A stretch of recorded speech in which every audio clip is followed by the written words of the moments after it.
Hi guys, long time no see.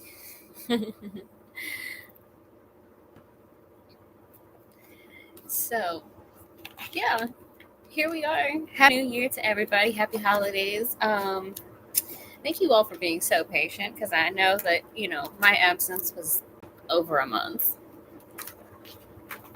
A little bit more than you guys were probably expecting. Welcome to Paul Allen, whoever you are, because that's a new name. Whether or not that's somebody who's already been here and changed their name or what, I don't know. But hello.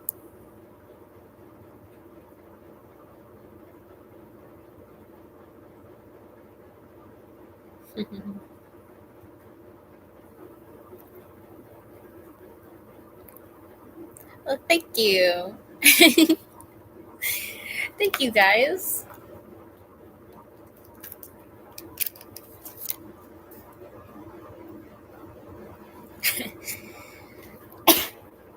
Okay, so obviously I got a little bit of a cold. Please don't mind that. I will have like the sporadic coughing. I swear it's nothing serious.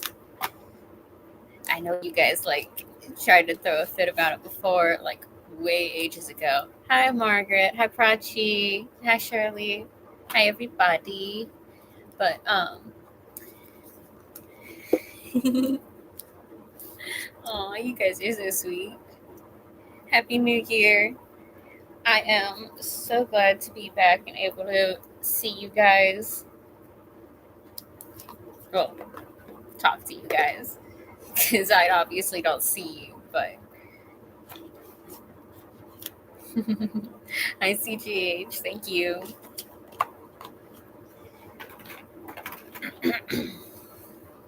So, yes. We are. No, that's actually really good. Hold on. I gotta check something. Yeah, okay, cool. Cool. Because I put all of my cards, like, I put my cards up for the break. So what ended up happening, guys, is I was doing some cleaning around the house, and I ended up hitting my head like right here, and had like this big egg on it. And I was like, I'm not gonna be going on live with everyone looking like that because everybody gonna be asking me what happened and everything, and it literally just me having it. It's just I bumped my head, and honestly, having bumped my head, it was a bad idea to try to do too much of the actual. I don't know. Hold on. It was a bad idea to try to do too many readings. Oh no. We're missing a card. Oh no. Virgo's missing. That's weird. I don't like it. I don't like that at all. Where the hell did Virgo go?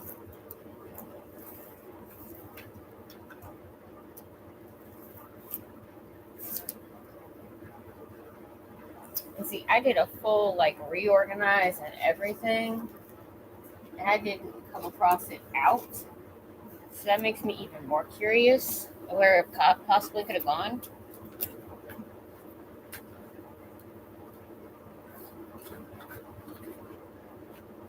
I know it didn't get like mixed into the deck. I just barely set them in there. Oh, there it is. That's so weird. How did it get in the middle of the deck? It literally was in the middle of the deck, sitting on top of the Ace of Pentacles. That's weird. Okay. Oh, maybe the universe is trying to tell us Virgo's got an opportunity coming in soon. Okay, so we're gonna start at the top, Aries, work our way through. But yeah, obviously this is running a little bit differently than what I would usually do. We're gonna have fun with this.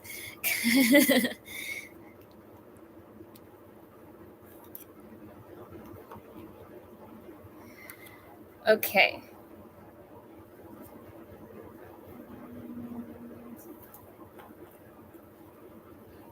Aw, thank you, Sherry. I'm actually thinking about redoing it all over again, but and it's funny because I'm thinking about going back to an old high school look. I I was so much more myself in high school, and I think that's like my biggest thing is that I wish I felt more like myself, you know? I don't know if I don't know what really changed.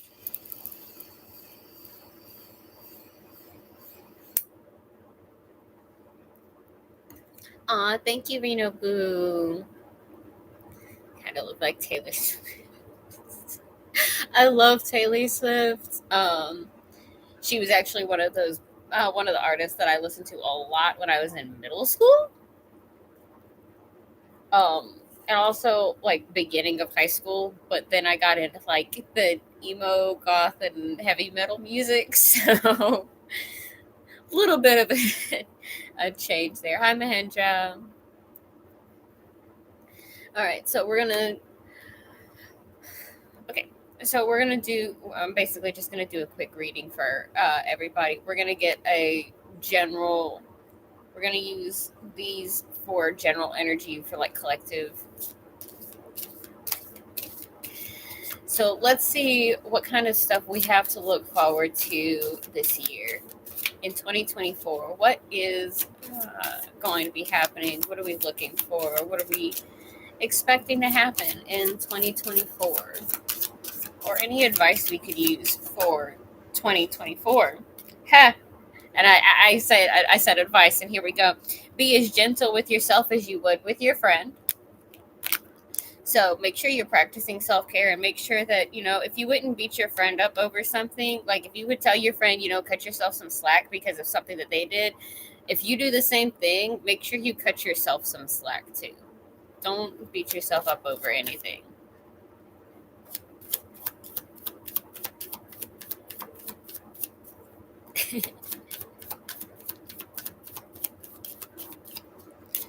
Okay, so we've got Libra and the 8th house both coming out in here. Ooh. Okay. We've also got the 10th house and the 4th house, and we've got Uranus. I'm going to do one more go through. Now, we are starting off with Aries, and of course I've got, that's funny. Okay. So right now, the sun is in Capricorn. We are in Capricorn season, guys. Happy birthday to any Capricorns out there. Anyway, which my dad's birthday was on the 2nd. So, yeah, my dad's birthday was 2 days ago. He was actually off on his birthday, so even though he's Lily is at school today. This is Lily's first day back to school, which is why I'm taking advantage to get you guys a video going. So our energy for Aries right now is the sun and Uranus in Libra or Pisces, or your 5th, 4th, 8th, or 10th houses. Now, ironically, none of these are my energy, which is funny. Because you guys know I'm an Aries, and my energy is always out here, but apparently it's not.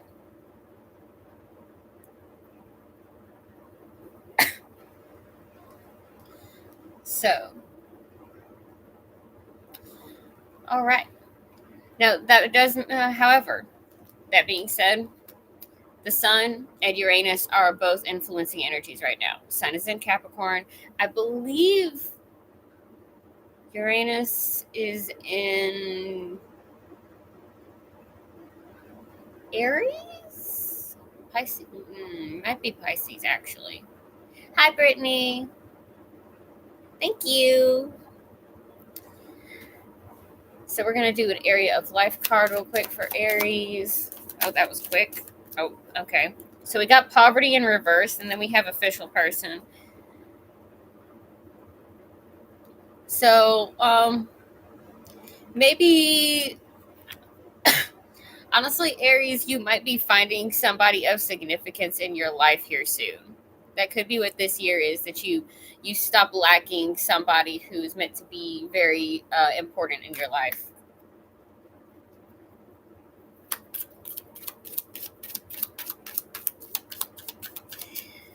So, hi, Wiki.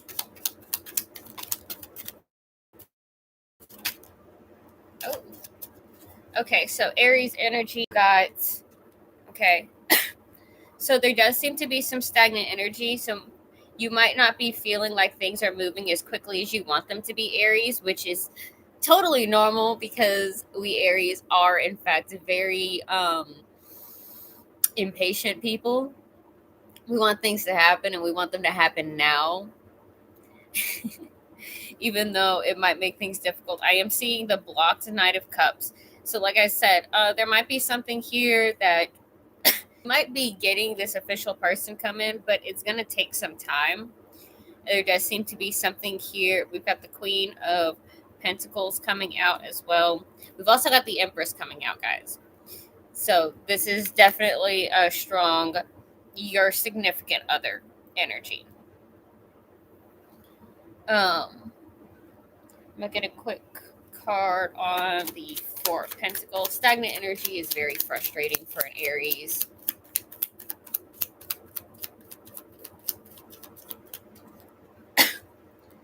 Okay. That's really interesting, actually, because I just got the Six of Wands, which is success energy on the stagnant energy. So this could be this actually could be more about Aries, you needing to keep your pace, whichever way, wherever you're going, whatever your goal is, don't slow down, don't stop. You got to keep going the way that you're going to get to the success. Knight of Cups. Ooh. The Six of Pentacles. Reciprocation. Okay, so whoever this other person is that's coming into your life, the reason things are blocked is because it's blocked for them too. So honestly, it's probably that you guys are both moving towards each other and just it's just taking time. Again, Aries, impatient energy.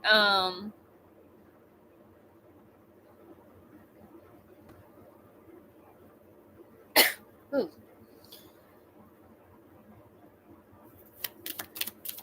So what is there anything in the Kipper deck that's going to help Aries? Courthouse. Okay, so yeah, if you have got anything that's going to court or dealing with anything that like the legal system, this could be what your holdup is.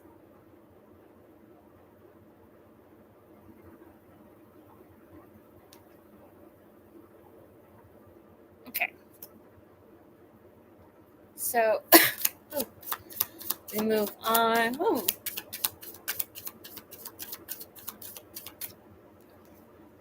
We've got Spirit of the River, movement toward adventure, and beloved radical acceptance. You guys know this is one of my favorite cards in this deck. So it does look like really good things coming for Aries. If we got adventure and radical acceptance, I'm gonna say Aries is in for a good year this year. Any advice, overall advice for Aries situation here? We have Rose. Ooh, secret conversations. Tulip, be flamboyantly yourself. And Daisy, things are changing. It might look different than you expect, but it doesn't mean that things are bad. Last card, our Moonology card, and then we're on to Taurus. So what is Aries Moonology card?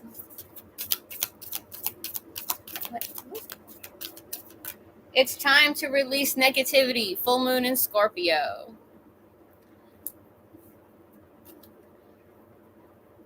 And bottom of the deck, I'm going to run through the bottom of the deck, all the bottom of the decks real quick. But hey, positive. Bottom of the deck says your hard work is paying off. New moon in Capricorn. And you guys know what? The new moon in Capricorn is coming quick. We're in our last quarter right before, and it's going to be the new moon in Capricorn before we get to Aquarius season. Bottom of the deck here, we've got Henbane, moving forward, letting go of the past. maybe even letting go of any fears or negative energies. Again, we have the release negativity. We have fourth wheel, luck and right timing. Everything is happening the way it needs to, in the timing it needs to. And you just have to be okay with that, Aries, impatient or not. Page of Coins, we are seeing that opportunity. Page of Pentacles, whatever.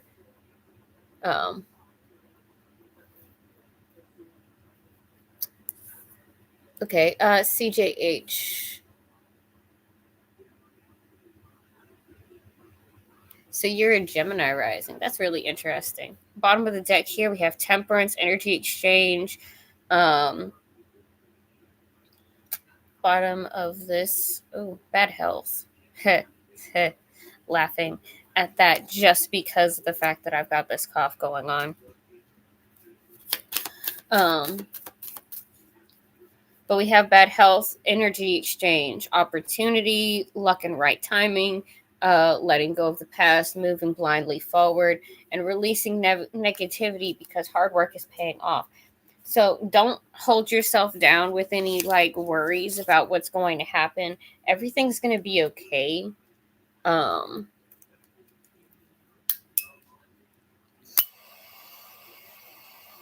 yeah. Lily rides the bus, and girls across the street that Lily's friends with, one of them had COVID right around Thanksgiving, and then her sister got the flu right before Christmas break. So, yeah. I've been exposed to at least both of those some way, so oops.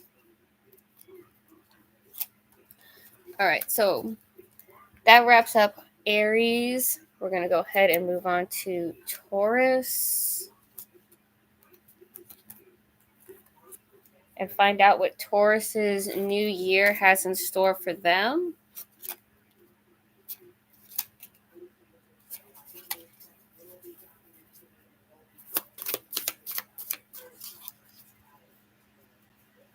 Thank you so much, Positive. It's always nice to hear that I'm looking pretty.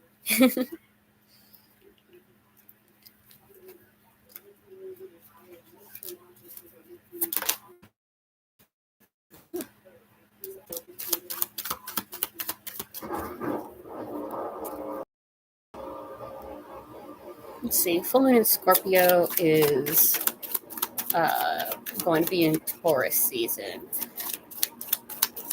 So,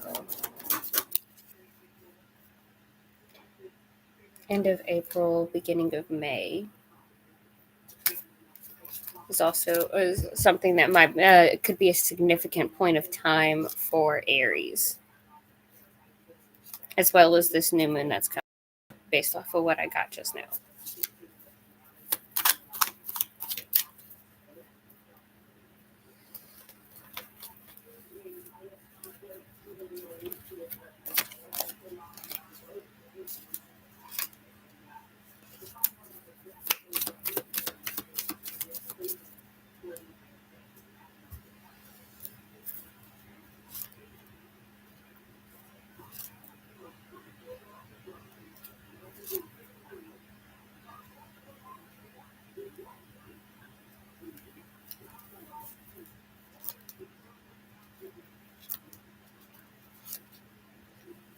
Okay. So we'll move on to Taurus. Taurus. What energies are influencing Taurus this year? What influences are going to be weighing on Taurus a lot this year? We've got the 7th house. We've got Taurus.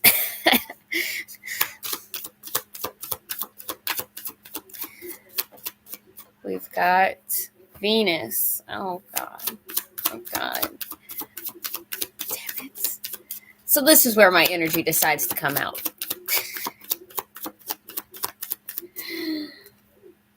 South Node.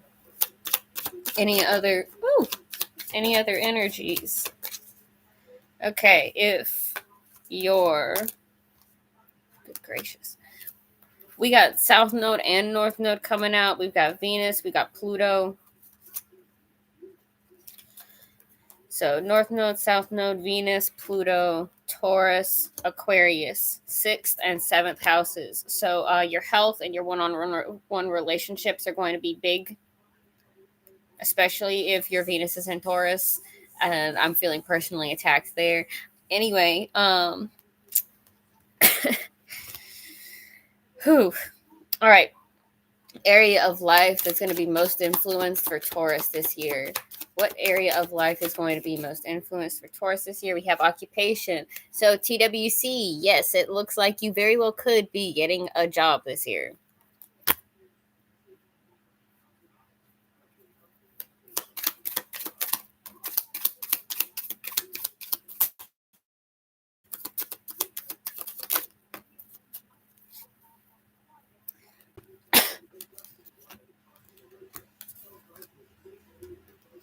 Oh, that's really interesting.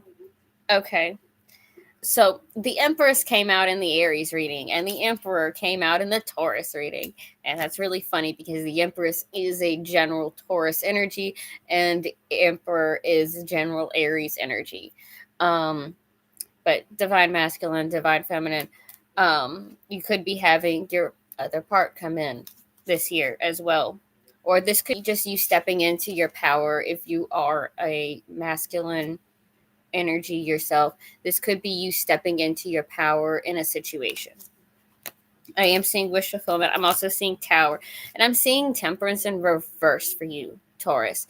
So there is going to be like some kind of unbalanced energy.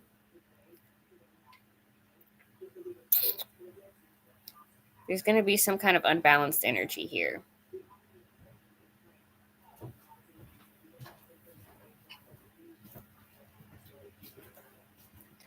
You wash your towel? Yes. Yes. I'll be flipping them over as soon as I'm done here. Oh, okay. Temperance in reverse. We got the Magician in reverse. So there could be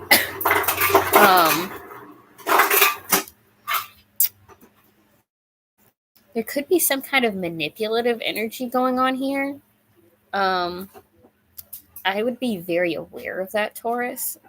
Be very careful because somebody might try to get you to do something you don't want to do.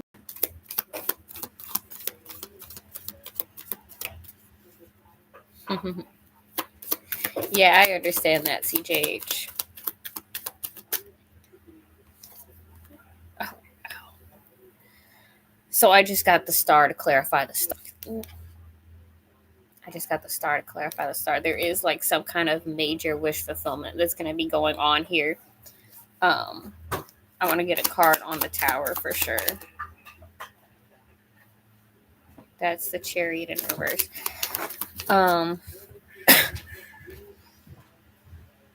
Okay.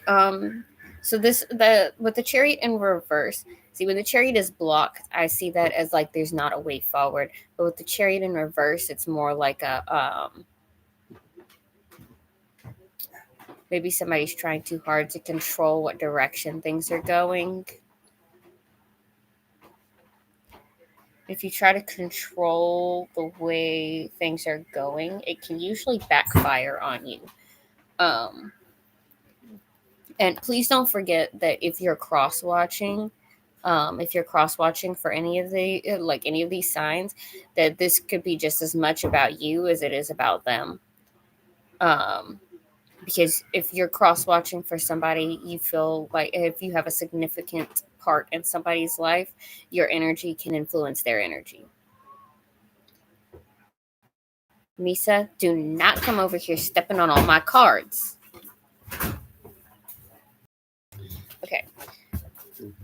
Can't get on your nerves? She comes over immediately, goes to start stepping on my cards, and I had to stop her. Yeah. Wood wives, adaptability. So yeah, Taurus, you're gonna need to be ready to change, like what you're doing. You're doing things. The fact that came out after I just got the Chariot in reverse. Taurus, if you were the one that's trying to control a situation, that's trying to like, oh, it has to happen just like this, stop. Let go, let things happen, because Taurus are stubborn. And you make a decision and you don't want to see any other way about it, and maybe you only want it to happen the way you want it to happen, because Taurus don't really like surprises either. But the thing is, sometimes you have to let the surprise happen. Any advice energy for Taurus? We have feverfew. We have tulip. So there's definitely a call to be yourself and not to let anything change you the way you are. With feverfew, this is there's either some this could be because feverfew, it has like the bitter connotation. There could be a call to lean into somebody that you that has been a strong support for you before, or something along those lines here. But there is definitely this call to be yourself and but also be adaptable, which is, you might have to just channel some new energy here. What is our Moonology card for Taurus?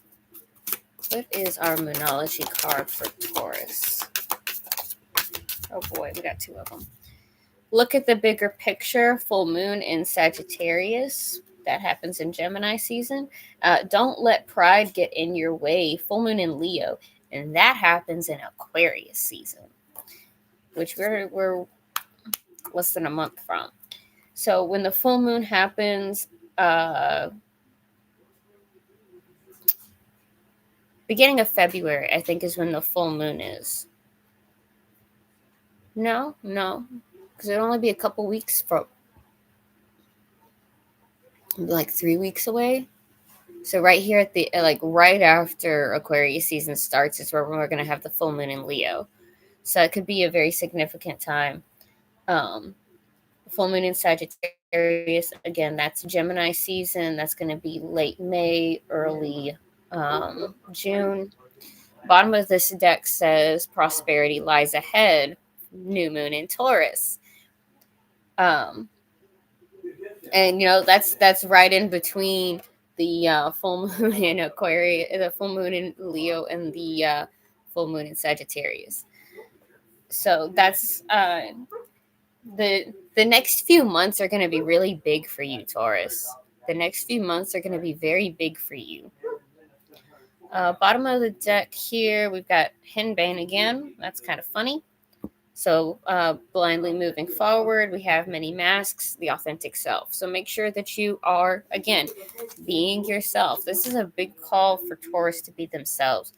Oh, we got the Lovers at the bottom of the deck here. Again, we had the divine masculine energy come out. So there could be somebody finding a significant other here. We have the Knight of Wands. We have the Knight of Wands. So that is like a new direction, a moving forward energy. We have a Seven of Wands. So there's some Leo energy, defensive energy. Remember that there is a call for you to be adaptable, for you to be willing to make changes in your life, Taurus. So even if you feel like something isn't quite right,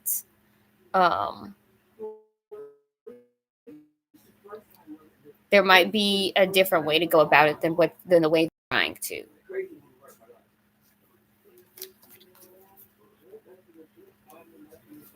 Okay, so that is Taurus's reading. And we're going to sage again, move on to Gemini. Yes, TWC. Lily got plenty from everybody, including Santa.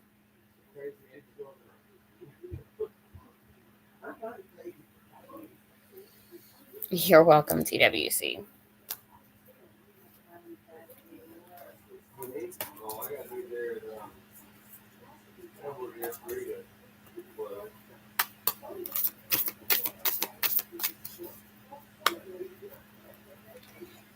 All All right, so next is Gemini. We're going to find out what's going on with Gemini.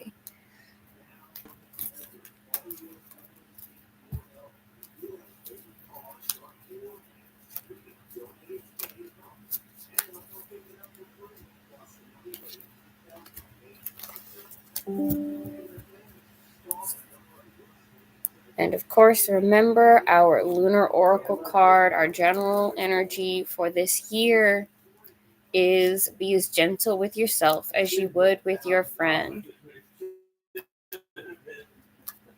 If you would tell your friend, whatever advice you would give your friend, make sure that you're giving to yourself as well.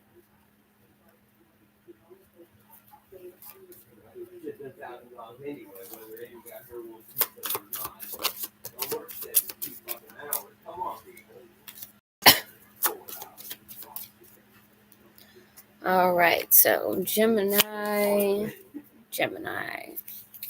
Let's see what is going on for our Geminis. What are our influencing energies for Gemini this year? Influencing energies for Gemini this year. I got new lenses on the way. Good. Because I spent about $200. Then I went by BJ's. Of course. Well, look, I got the Evanescence album with Bring Me Up Inside. I got that one. And then I got a Metallica CD and a Guns N' Roses CD, and they were like $9 and $7. So I didn't do bad. I'm not sure I'm gonna put them yet. Haven't figured that one out yet. But I told them to be looking out for some CD cases for me. I'm terrible. All right, Gemini's energy. We have the South Node. We have Taurus, Sagittarius, and Aquarius, and we have the 6th house. And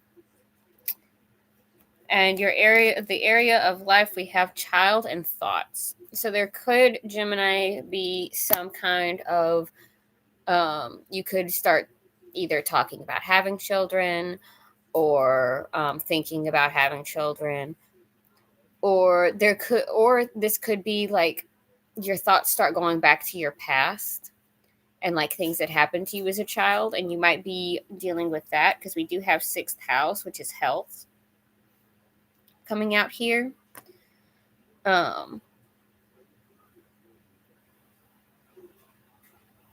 We are having the community energy. We're having travel energy as well.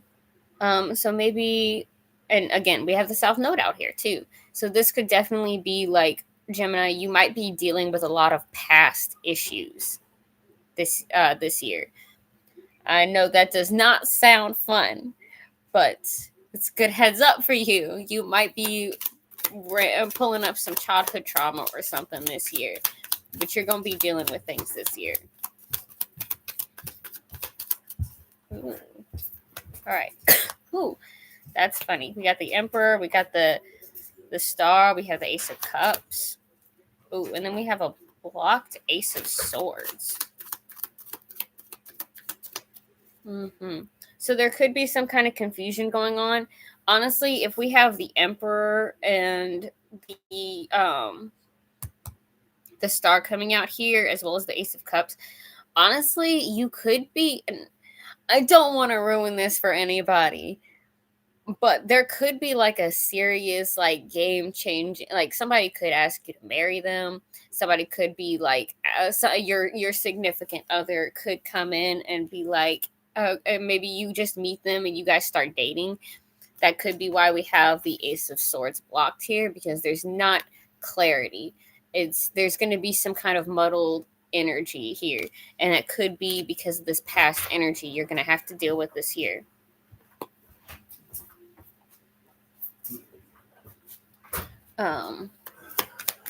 With the Emperor,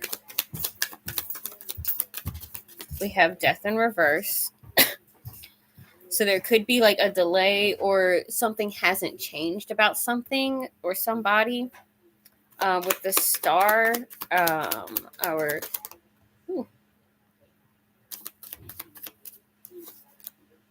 Okay, we got the Three of Pentacles in reverse and the Six of Wands. Interesting. Yeah, so if there was some kind of third party situation going on, if you guys were if you've been like stuck in some kind of love triangle in some way, that's going to be dealt with. That's going to be dealt with. Let me get what's up with the blocked Ace of Swords, King of Swords. Ooh. You might have to make a decision to cut somebody off. The Three of Pentacles coming out like this, coming out in reverse. The blocked Ace of Swords coming out clarified with the King of Swords. There could definitely be a call for you to cut somebody off. Like something here is like the dealing with past issues again. So there could be somebody from your past that comes back and you have to decide to like, I'm not dealing with it anymore. I'm not dealing with it. I'm not doing it. I don't want you to keep coming in my life and fucking shit up like this.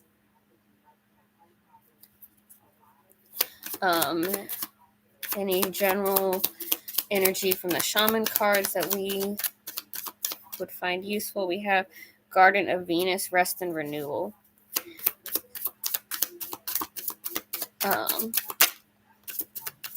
That kind of brings me back to the trauma stuff. Like you're gonna have to First Breath, Beginner's Mind, and Benefactor, Grace and Generosity. Be as gentle with yourself as you would with your friend. I'm telling you, I'm getting this strong, like somebody's gonna come in your life and you're gonna have to say, no, get the fuck out. You're gonna have to make them leave. There is gonna be somebody that comes in, and honestly, they might come in just to fuck shit up. So you're gonna have to set boundaries with this person. Give me advice. What kind of general advice do we have for Gemini this year? What kind of general advice do we have for Gemini this year?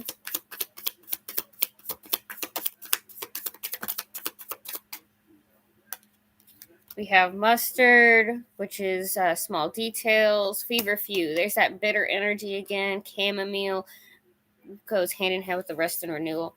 Yeah, so you might have to, you literally, there's this very strong calling to pull your energy away from something, somebody, from your past. Maybe something that you think about on occasion. Because we have the thoughts card come out, the child of thoughts, things, something from your past that you think about a lot. It's time for you to cut it off, Gemini. Or if this thing is coming, you could have something in your current that you're not sure where you're going or whatever, and something from your past comes in, and you're going to have to make this decision about what side of this you really want to deal with. Our Moonology card for Gemini. We have Meditate and Contemplate. What was I just saying? You're going to have to make a decision. And we have a win-win outcome as forecast. Yeah, you're going to be making a big decision for yourself this year, Gemini. So be very aware of that. Your commitment is being tested. First quarter moon. First quarter moon happens in 2 weeks because we are currently in the last quarter moon. This is what something's going to happen that you're going to be like, that's going to make you wonder, should I do this? Should I not do this? It's going to be something from your past, something that you've been thinking about. Yeah, sudden wealth. Something is going to happen all of a sudden, and you're going to be like, I don't know what to do. I don't know what to do. I'm stuck in my thoughts. I'm fucking shut up. And you got to put a stop to it. You got to end it. Whatever it is, whatever is causing you this turmoil, you have to end it. 1 second, Grandma. I'll be right there. There's the mini mask's authentic self again. What's true for you, and that's what you need to worry about. And Lily of the Valley. Something toxic might be good. Something that looks good might be toxic. I'll be right back, guys, and we'll be on to Cancer.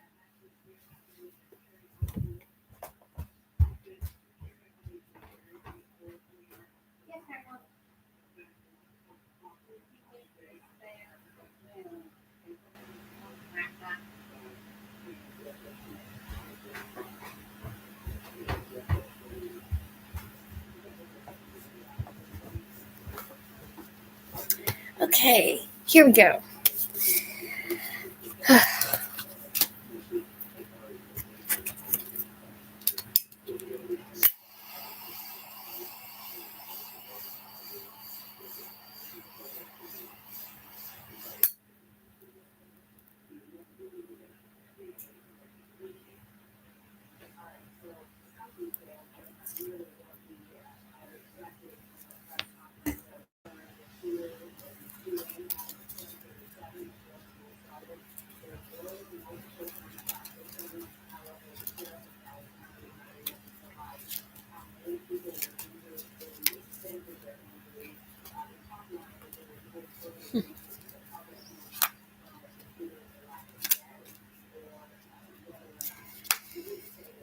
Okay.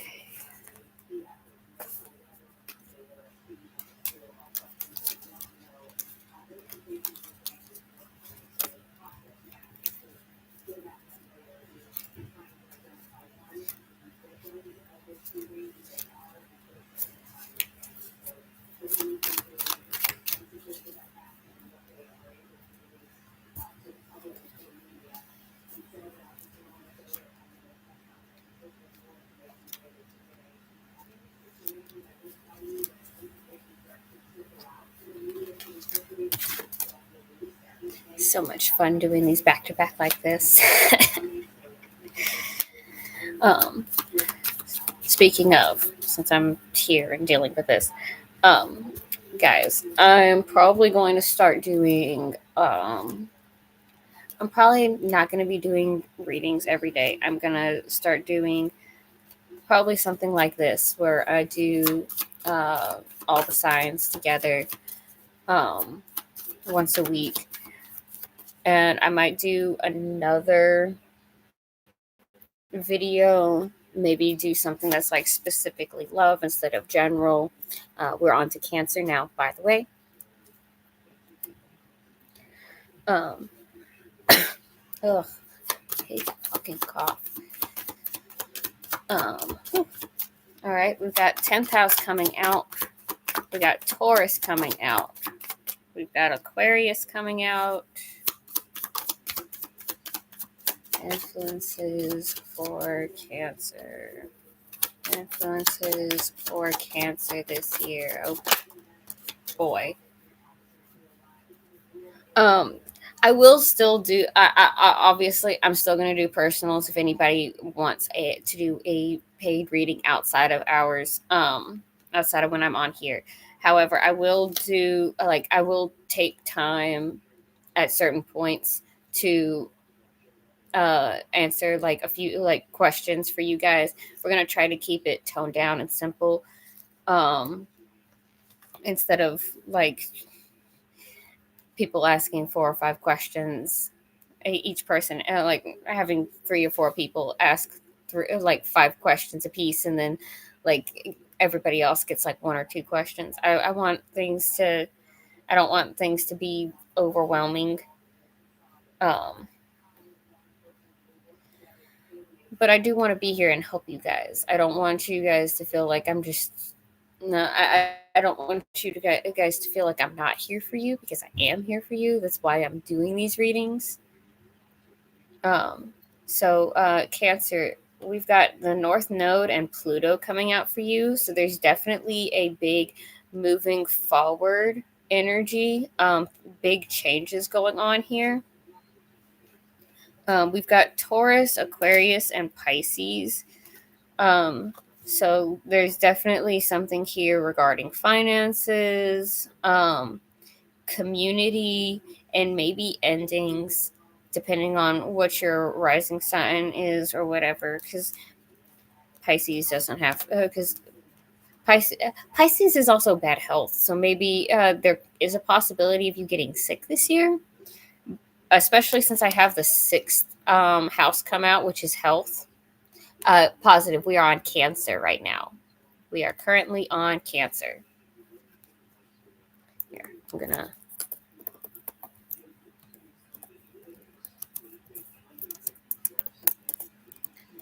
No, Libra is. Libra has not been done yet.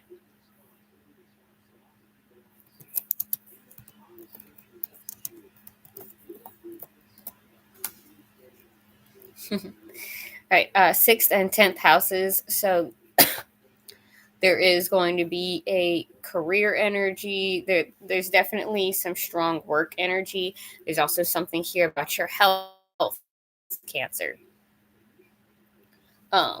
We have the fact that we have the North Node coming out. We have Pisces and the 6th house being activated. There's definitely something here about your health and needing to pay attention to it. So please, please, please, Cancer, pay attention to your health this year. Okay. Next, what is our area of life for Cancer? What is the area of life that Cancer is going to have the most focus on this year? What is the area of life that Cancer is going to have the most focus on this year? We have official person. So you might be finding your other half too, Cancer.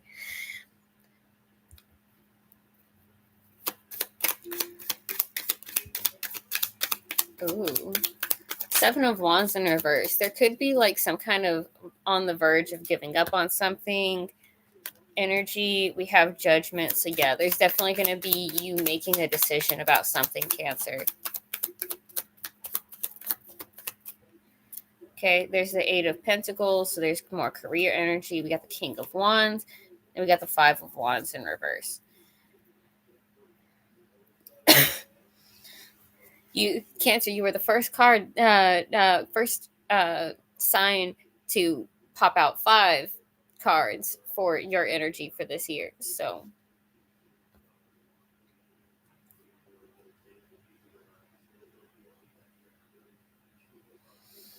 okay, so the 7 of Wands in reverse, there could be like this desire to give up on something, but it's something that you've been fighting for. We have the Judgment, needing to make a decision. There is like career and work energy. We have the King of Wands here, so there could be like a very there could be a passionate energy coming in here. Hello, Jennifer. Hi, Farah. I'm doing okay. Just dealing with this cough, but it is what it is. So you could have Cancer. You could have like a strong, passionate energy coming towards you, which doesn't surprise me since we have this official person energy coming out and a call to make a decision. We have the 5 of Wands in reverse, so there is some kind of conflict here. The fact that we have the 7 of Wands and the 5 of Wands both out here, both in reverse, these are both conflict cards. You might feel like you're losing a battle, but you might feel like you're losing a battle, but you have something good coming in. Maybe whatever you think you're giving, whatever you're ready to give up on, could be what is actually coming in this year.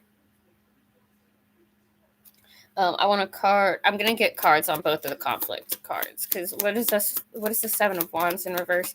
Page of Wands. Yeah, so this is maybe there's something that you're thinking about doing, Cancer. It's like, I really like the idea of doing that, but I'm not sure if I should or not. Thank you, Farah.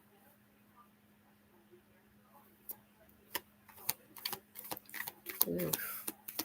Depression sucks. Sujal? I hope I said that right. Oh, look, there's the King of Wands coming out again. And we've got them. Oh, my gosh. We got the King of Wands and the Moon just came out together. And I have to laugh at this because the King of Wands, The King of Wands is a Leo card for me. That is a Leo card for me.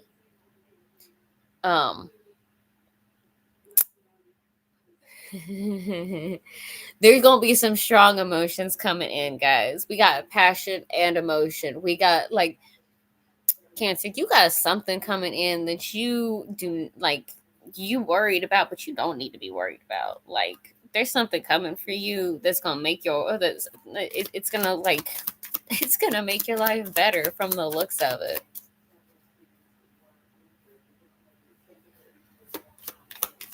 So the Five of Wands in reverse. Tell me about the Five of Wands in reverse conflict. The Seven of Swords in reverse. Oh. Interesting. See, what's funny is, for me, the Five of Wands and the Seven of Wands are also both Leo cards. Leo is the polar energy of Aquarius. We have Aquarius energy coming out, and your influencing energy. But the Seven of Swords in reverse has like ghosting energy.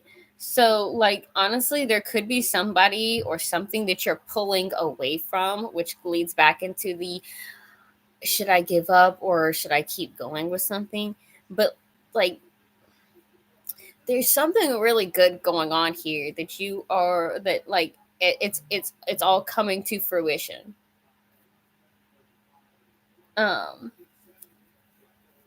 Something is coming to fruition here, like, and if this is official person energy, like somebody is coming for you, and not in this scary way. Like somebody's coming for you, and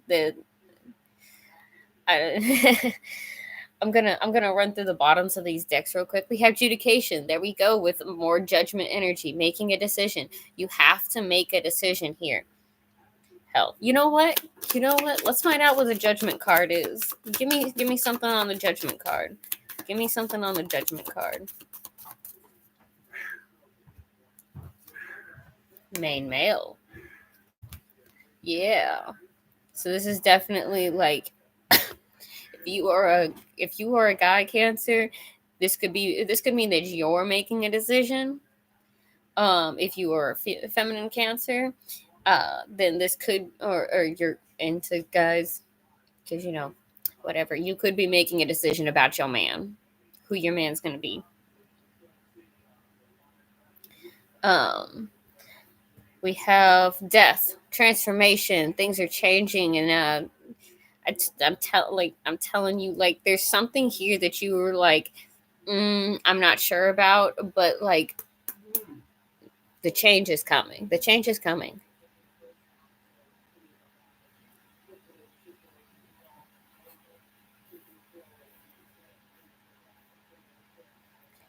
Let's see.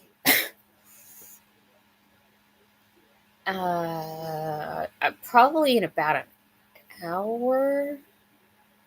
Frazia, Capricorn is probably going to be in about an hour, knowing my luck. But I will definitely let you. I'm going to start posting when we flip things over. Like whenever I move on to Leo, I'm going to post it in the chat that we've moved to Leo, and so on and so forth. So Seven of Wands is at the bottom of this deck here, which is at the beginning of y'all's reading, except in reverse, Cancer. So, yeah, you're definitely feeling this conflict. There's something here that you're like actively fighting for. And when you get to the point where you're about ready to give up, it's when things are going to start changing. It's like Tell me more about this situation for Cancer's year. Tell me more about this situation for Cancer's year.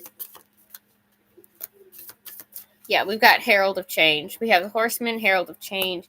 We have Woodwives, Adaptability. And we have First Breath, Beginner's Mind. There's definitely here that something that, like, maybe you're worried that something isn't changing the way you want it to. But, like we have literally, these are both big change cards, because adaptability is about being able to change.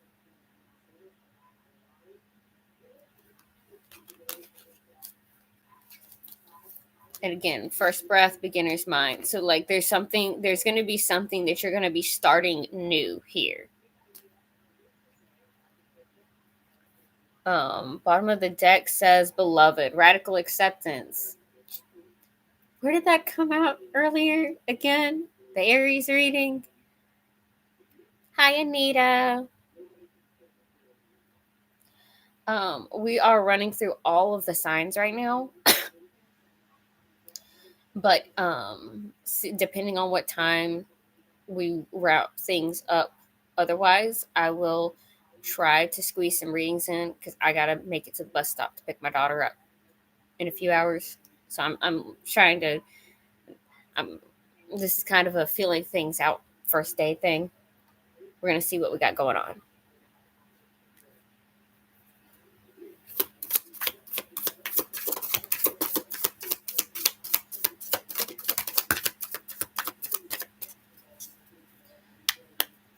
Sujal, tell me, do you have something to put your energy into? Like you say, study. Was there something that you were like, is there something that you want to do, something that you want to study, something that you're like, that because depression is a terrible thing to deal with. But sometimes the only way to deal with that depression is to throw yourself into something.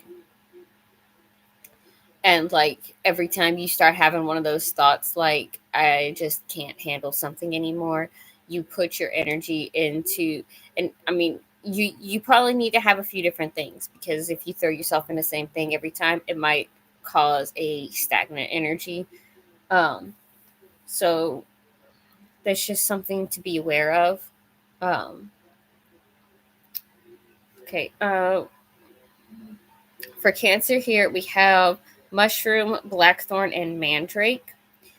So there is definitely some strong energy here that's telling me you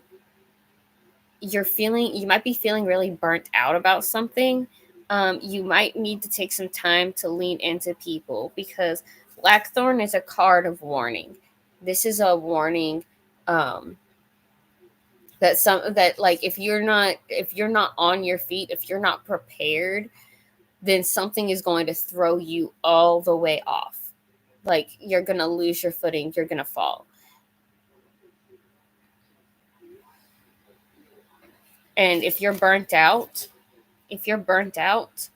you can't be prepared. That's I'm gonna be honest, that's part of why I ended up getting a divorce, or trying to get a divorce. Still in the process, still working on that. Anyway,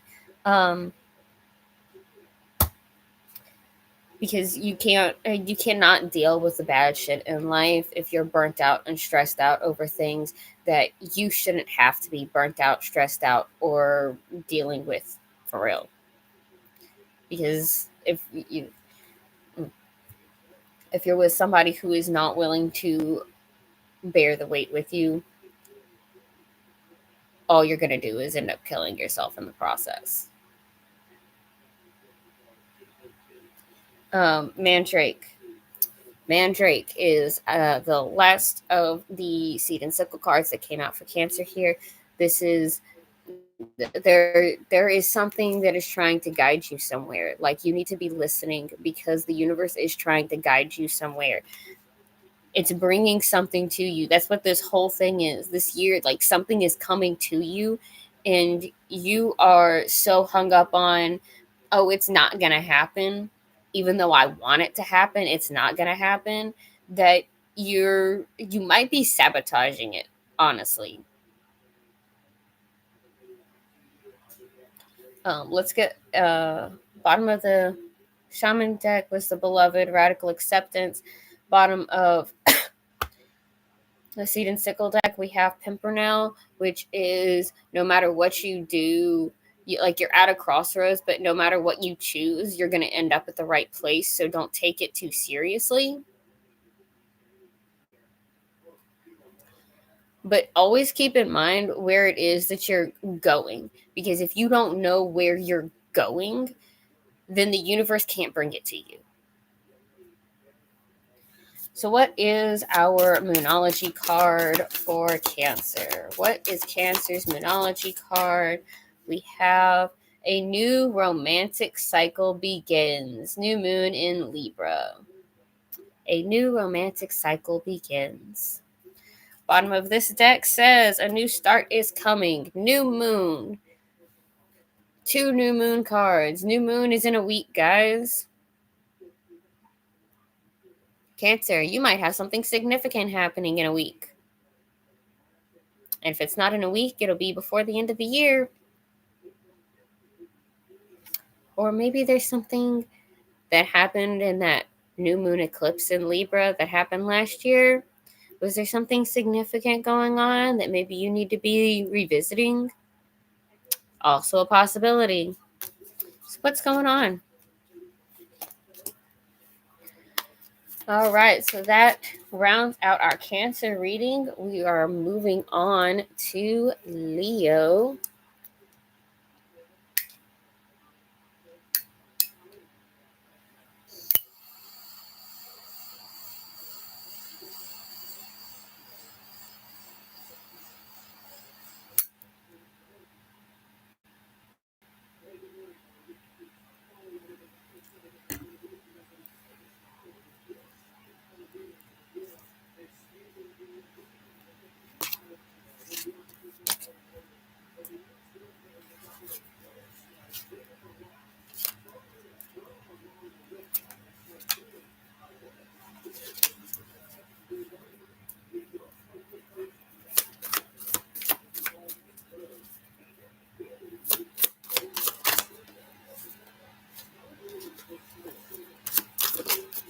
Good gracious, stop it.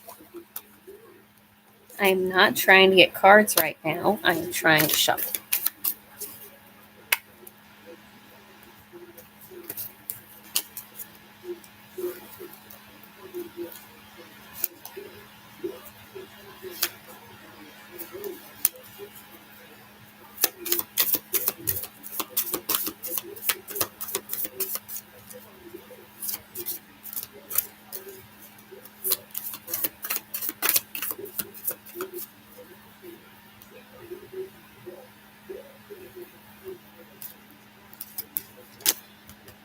Okay.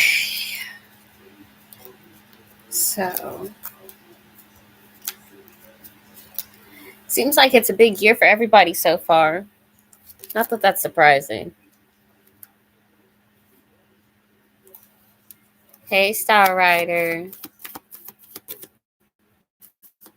Having an identity crisis. What kind of identity crisis?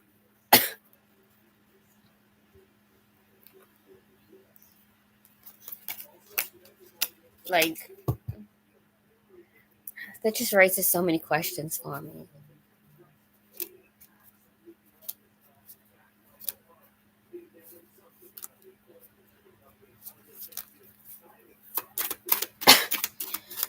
We just finished the Cancer reading, Star Rider. So if you want to go back and watch the Gemini reading, you can. I ended up stepping away for a little bit because. Oh, thank you, CJH. I was wondering why my phone vibrated.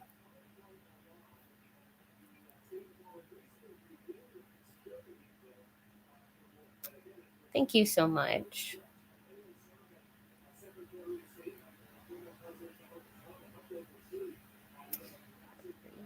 Why so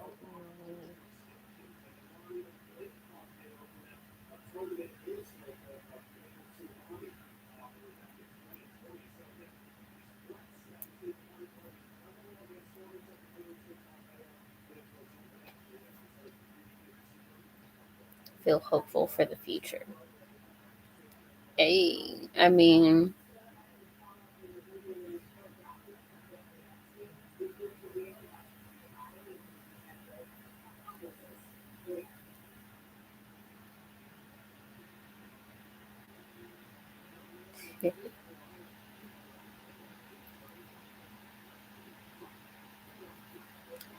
I will definitely get to you on that, CJH, for sure, for sure.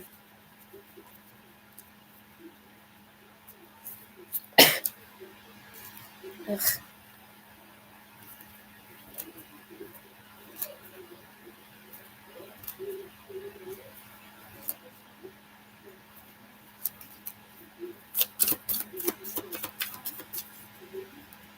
Okay.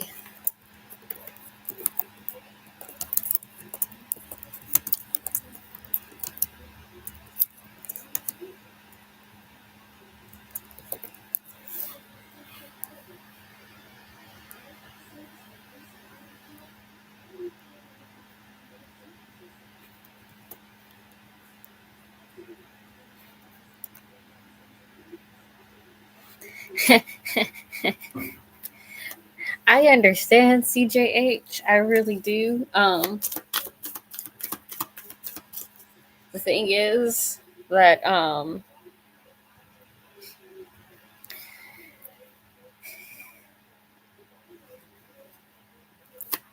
matter how bad things might seem, ultimately it's all meant to work out. And that's sometimes that can sound really like that can sound a lot like anti-hope. And because Leo reading, guys, because it's hard to just have faith in things. It really is.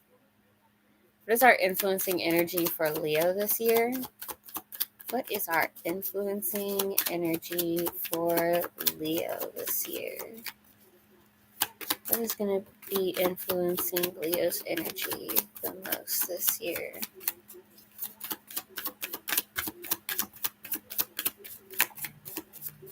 Last time. Ooh. All right. We've got Mercury, which we just got out of Mercury retrograde, guys. Mercury retrograde literally ended on the first day of January. So we just finished a Mercury retrograde. For Leo here, we've got Mercury, the moon, and Pluto. We've got Aquarius energy. We've also got the 7th, 8th, and 9th houses. So there could be a lot about relationships,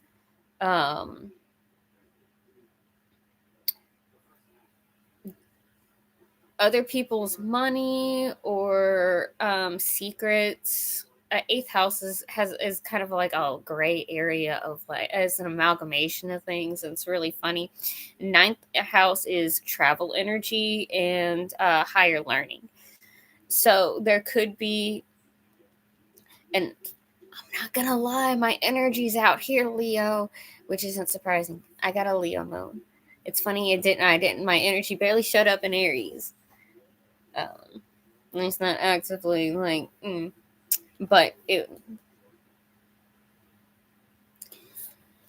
So Mercury. So there could be a lot about communications, emotions, and drastic changes going on for Leo this year. Especially if we've got one-on-one relationships and travel, and Aquarius energy has to do with like other people, community. So Leo, you could be dealing with like a lot.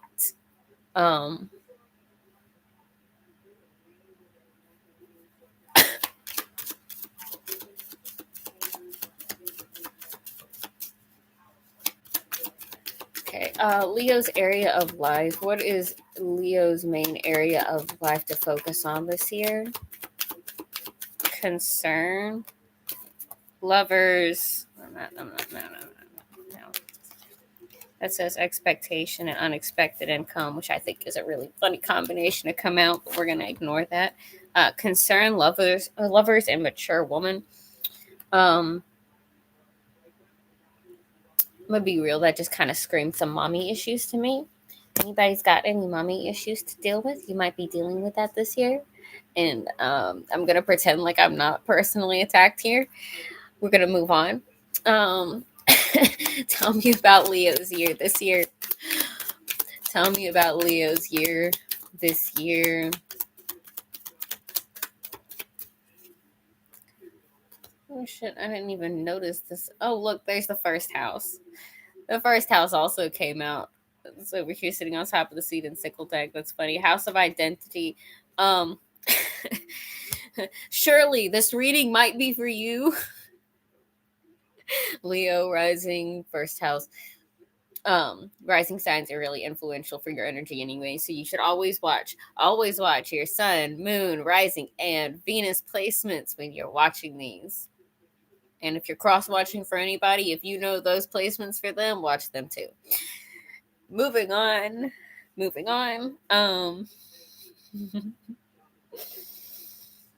Yeah, so we definitely got some polar energy out here with the 1st and 7th houses going on.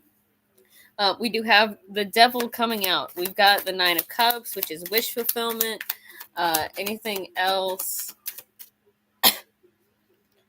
Judgment, and the 3 of Swords. So there's definitely going to be some kind of, wow.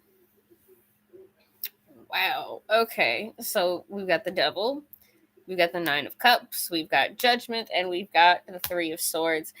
And this turned around so fucking quick since we have the 7th house out here. One-on-one relationships, and the heartbreak card was just like, here I am. Oh boy, here we go. Tell me about the devil first off, because we got to find out. Okay, this is the 9 of Swords. So this is definitely some self-sabotage energy, because that's 9 of Swords. That's anxiety. Like,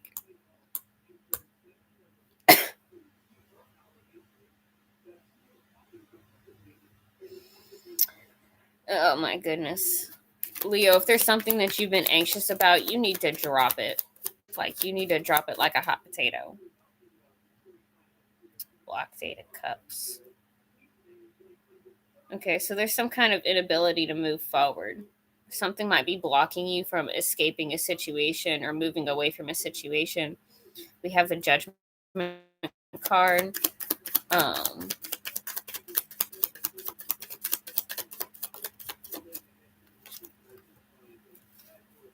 Page of Pentacles in reverse. Somebody might decide that a opportunity is already gone, or that an opportunity is not ready. The 3 of Swords. There's the heartbreak energy, and I just got a blocked 3 of Cups and the Knight of Swords. So, honestly, there could be like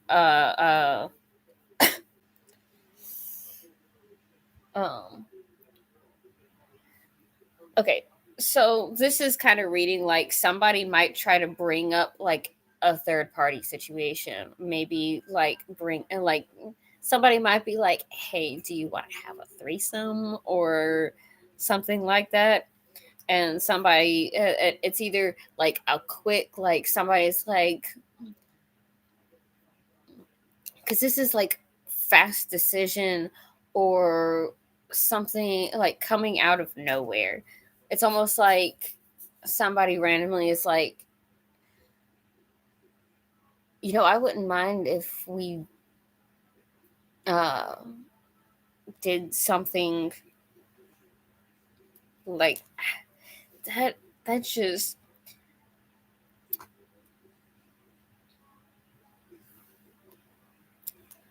I don't like that at all. I'm gonna get a card on the 3 of Swords energy here with the blocked 3 official part. Oh my gosh.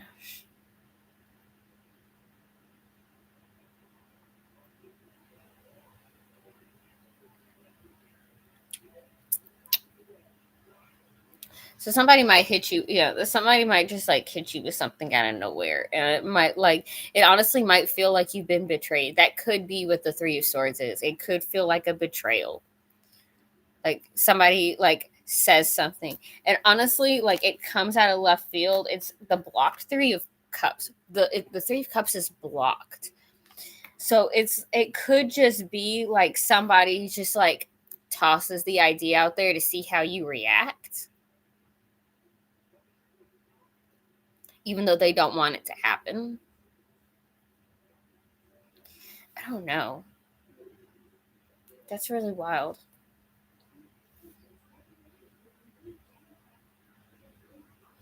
And I want a card on the opportunity too. The page of Pentacles in reverse.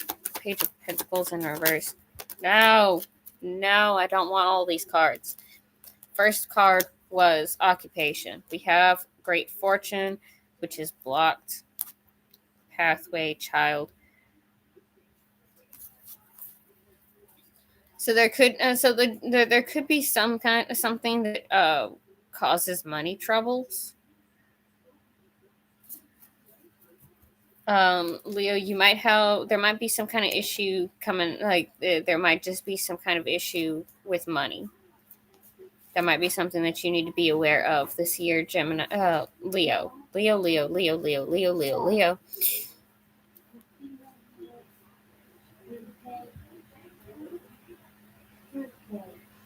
My grandma is out of the bed. One second, let me make sure she gets back to bed. Okay, shaman cards. Hold on. I'm going to run through the bottoms of the decks real quick here. Adjudication. Yeah. Making a decision. And there might be a central focus on money. We've got the Hierophant coming out here. So there is like a long-term commitment energy, which we have the lover's energy, and we have concern, we have mature woman. They sprayed the whole damn thing, probably. Probably. So we got the Hierophant there. And then we got the Two of Cups. Soul connection. Yeah. Let's save you a little side chunk to get one more little chunk.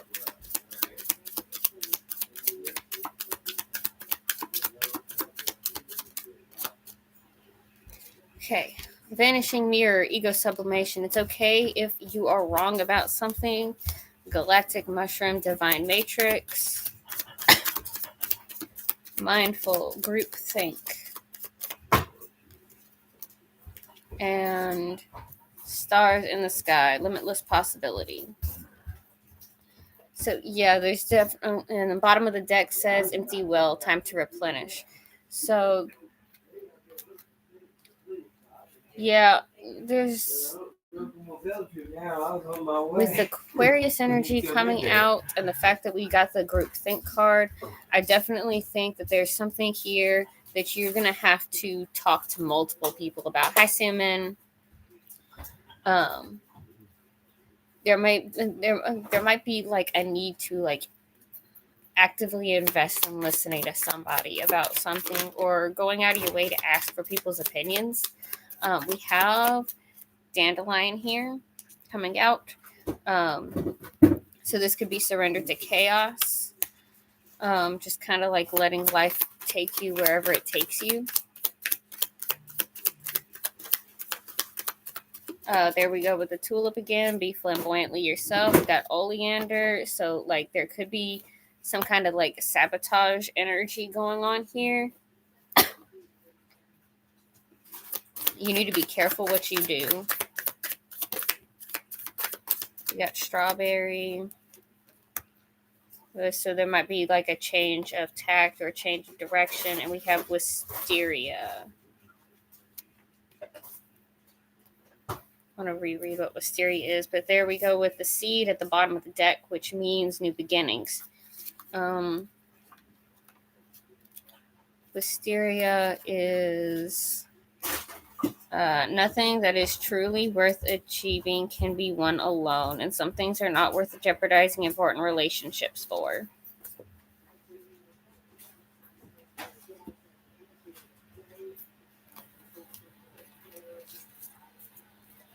All right, and our Moonology card. Happy New Year. Our Moonology card for Leo is your hard work is paying off. New Moon in Capricorn. Don't let your past hold you back. South Node.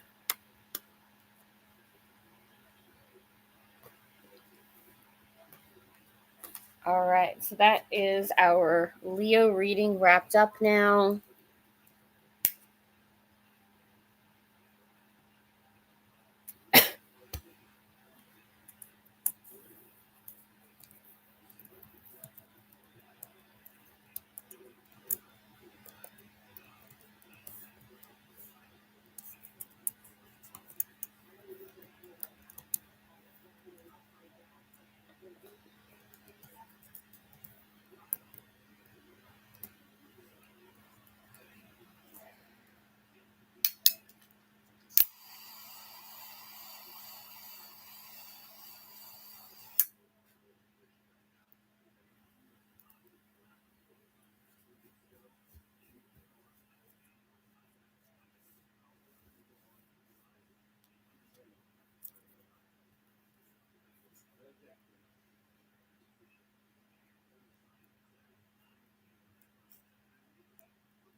Hi, Mahendra.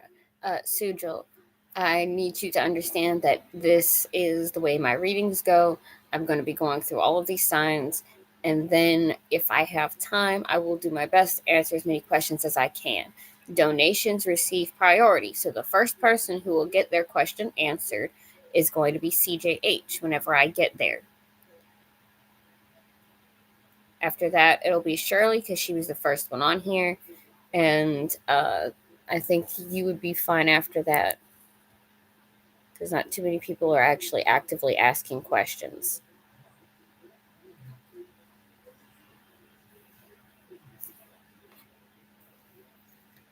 Oh.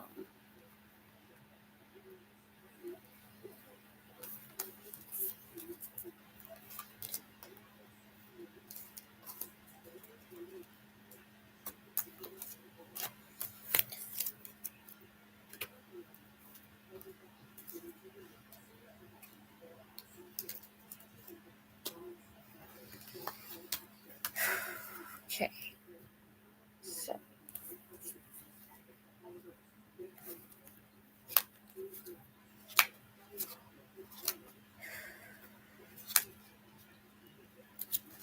we're going to go ahead and drop the reminder again that our lunar oracle card for our year ahead is be as gentle with yourself as you would with your friend. That is a new moon card. We are due for a new moon in about a week. So,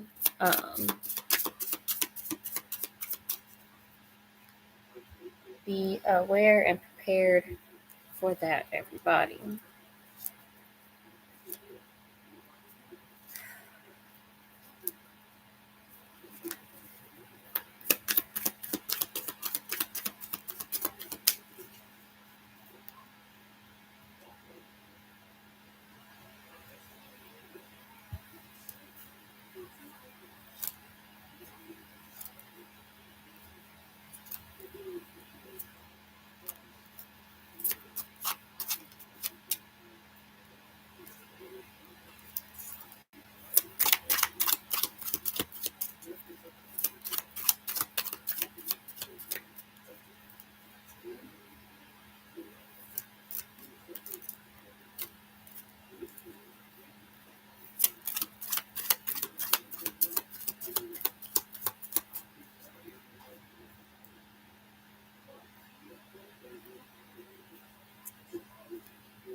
Okay, our Virgo reading. Virgo, Virgo, Virgo. Starting out strong. Let's find out what energies are going to be influencing our Virgo collective. Remember to pay attention to your sun, moon, rising, and Venus signs, as they are all very strong influences on your energy. Today, Mars is moving into Capricorn. So please pay attention to, especially this afternoon. Pay attention to any thoughts that come to your mind, anything that gives you clarity of purpose. Virgo's influencing energy for this year. We have Saturn, so there is going to be some kind of maturity energy.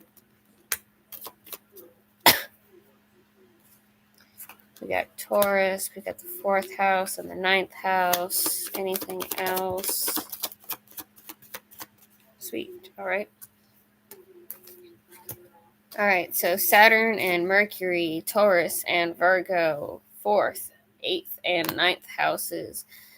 So there is going to be some strong communication-based energy going on here, Virgo. You might have some strong identity things going on since we have the Virgo energy out here. We have 4th, 8th, and 9th houses.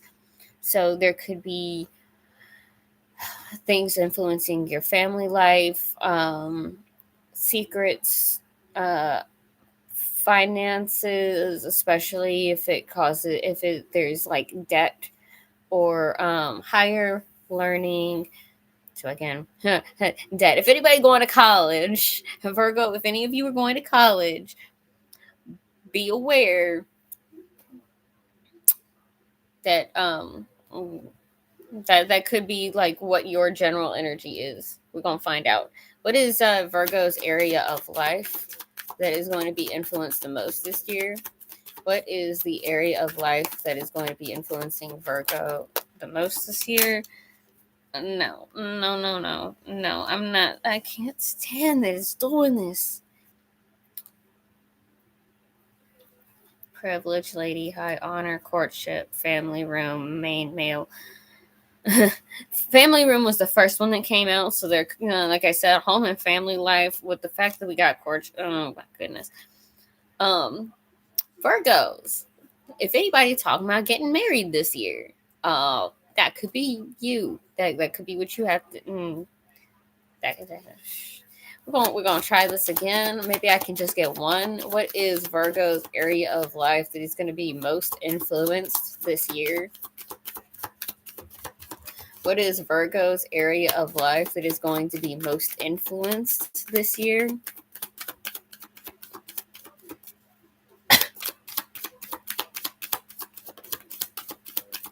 There we go. One card. Thank you. Thief. Ha! That wasn't any of the ones that already came out. I mean, we did have the 8th house come out, secrets and other people's money and like that. Oh,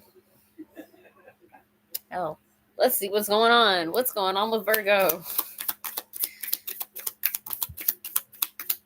Oh, we got Tower. So there's definitely like a life-changing event going on here. We've got 6 of Swords, we've got the Sun, and we got the 4 of Cups in reverse. So yeah, we're seeing there's definitely seems to be some big life changes, possibly moving away from something stressful. Now, the order these came out in, we have the Tower, and then we have moving on to better energy. The next card was the Sun, literally moving from the chaos, moving away from the chaos into the sunshine. And maybe it's because you stop saying no to something, because we have this 4 of Cups in reverse. Maybe you finally get to the point where it's like, I don't have to keep doing this the same way. We're going to find out. Because that's what we're here for. So let's start with the Tower. Tell me about something going on with the Tower here.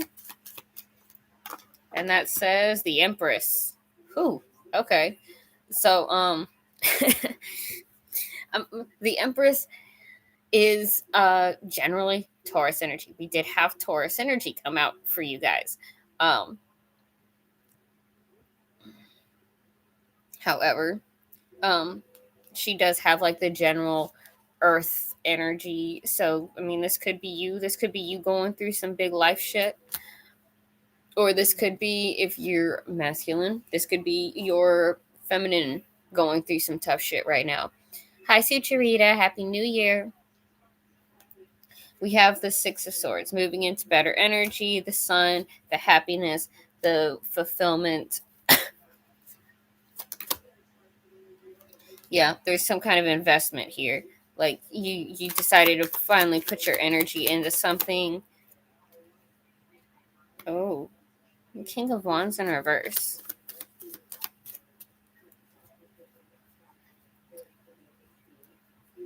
I'm not sure how to feel about that. Let's get a card on the 4 of Cups in reverse, and we'll move. We're gonna check in on that some more. 4 of Cups in reverse. 4 of Cups in reverse. The 4 of Wands in reverse. We're in this weird skewed position.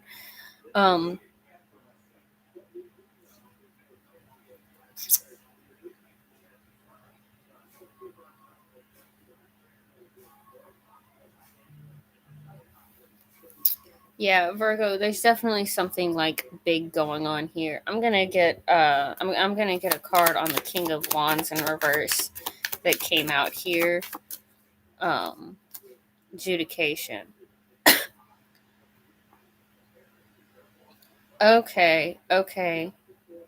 So if we're moving into better energy and we get to the happy energy and we have the Seven of Pentacles, we're invested, we're putting our seeds in the ground, we're letting things come to fruition. But then we have the King of Wands in reverse. It's like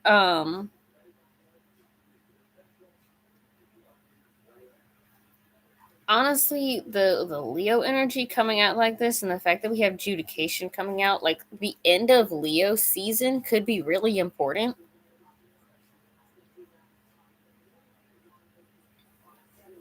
Um,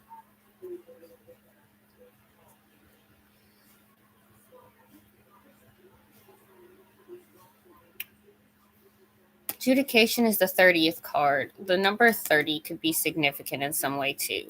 Let's get a card on this Four of Cups in reverse with a Four of Wands in reverse. Courtship. Four of Cups in reverse, Four of Wands in reverse. Pathway, thoughts. Yeah, so there's something here that you Four of Cups can also be about like depression. So there could be like, or like a lack of motivation. So maybe you're having some kind of Sucharita. We will take questions after I make all of the signs. We're about halfway through. And as long as I have time at the end, I'm going to take as many questions as I can. Pathway and thoughts here. So there could be like something that somebody has been thinking about a lot, something that they want to do, a path they want to take that maybe they've been saying no to, maybe because they're worried about this Four of Wands in reverse.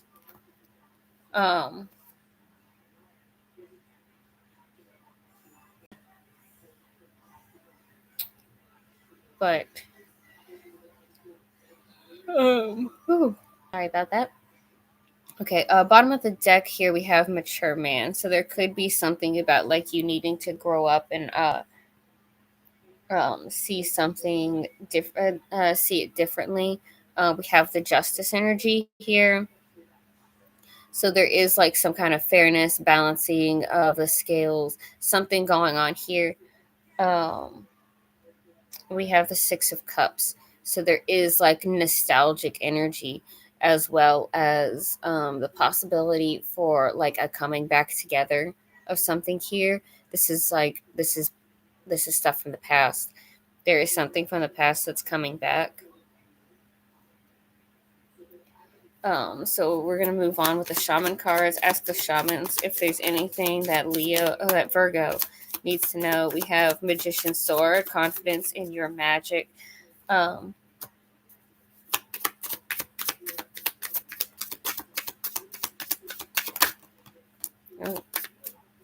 We have First Breath, Beginner's Mind.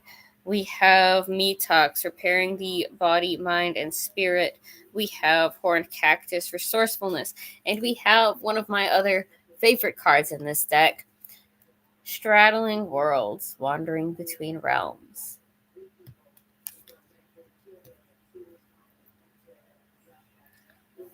And this is coming out over here with that pathway thoughts energy, like you're worrying about something, and so like you're trying to keep one foot here and one foot there, but you can't. You're going to have to pick a side because they're going to pull apart. Right. And the Seed and Sickle deck. The Seed and Sickle deck. Any advice? Any advice for Virgo? Any advice for Virgo? We have Asphodel. There we go with that nostalgic energy again. Like there's something that's calling you home. Wherever home is for you, and whoever home is for you, because home doesn't have to be a place, it can be a person. We have moonwort, so there is like some kind of strength here. There is oleander coming out here. Like there has been some kind of sabotage energy that you've been pulling here, Virgo, that you should be paying attention to. We have chamomile, which is a rest and repairing energy. You've been sabotaging something here, and you can't fix it the way you're trying to fix it. You're gonna have to fix it a different way, or you're just gonna have to let it be broken and move on.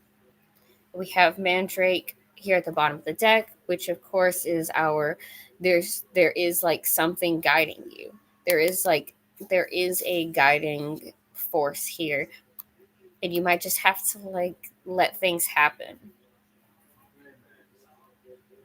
Woodwise is adaptability here at the bottom of this deck. So there is, again, this things are changing, and you're gonna have to let them change and just be okay with that.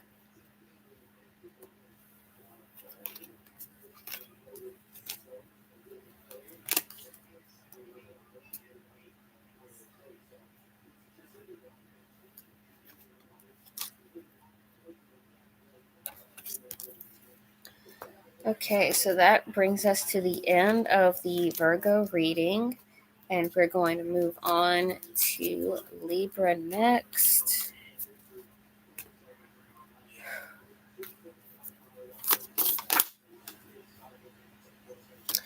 Wait a second.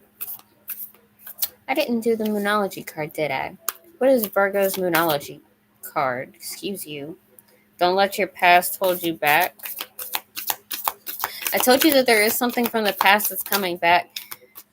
Your commitment is being tested. First quarter moon, that comes in 2 weeks.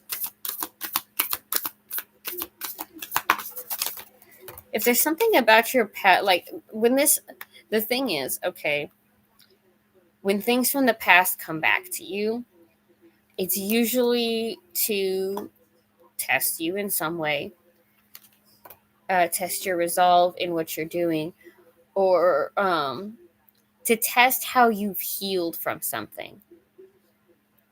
Don't let your past hold you back. Your commitment is being tested. Don't let pride get in your way. Full moon in Leo, a time to give rather than take. New moon in Virgo. Interesting.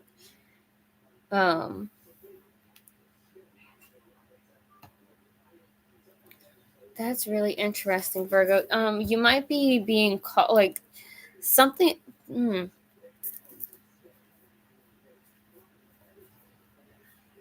Don't let pride get in your way. A time to give rather than take. That's a really interesting energy for you, Virgo. Bottom of the deck says a time for healing. So this could be about like you giving time for something to happen naturally, for things to progress a different way. Um,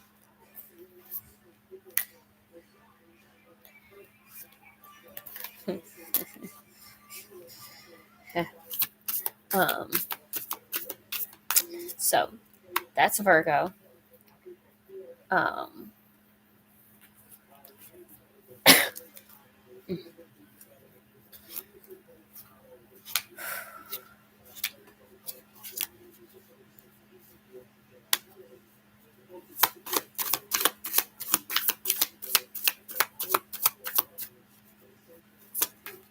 the some game. WC, you're talking about Tetris.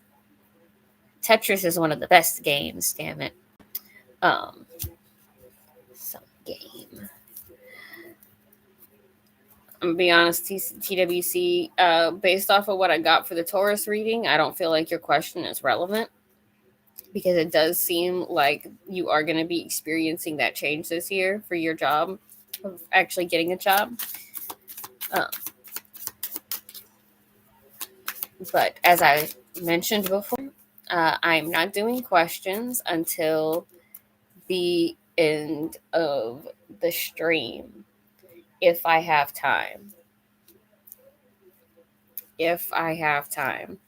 I'm going to be honest, guys, my energy is getting drained really quickly.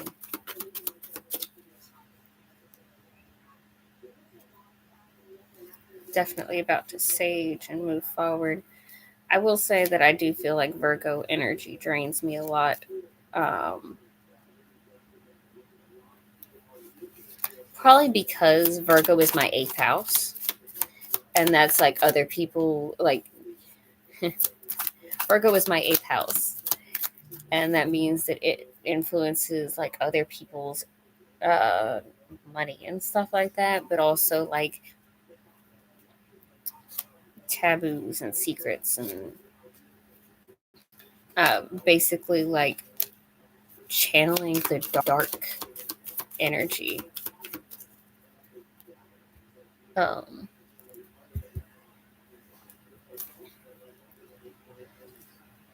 I'm sorry, Sujal. We will get to your. I will get to you, help you however I can when I get there, but I don't have the. It's just gonna have to happen when I get there.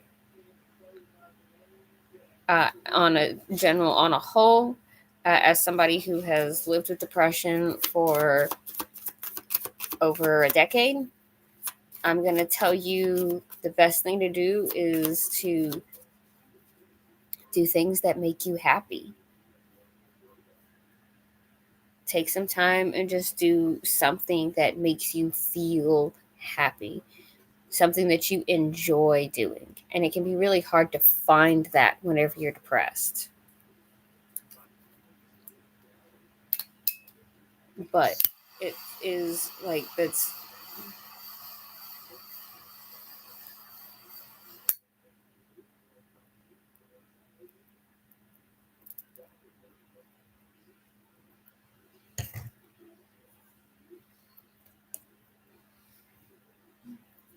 like I've been my depression has always been a little bit more difficult to manage.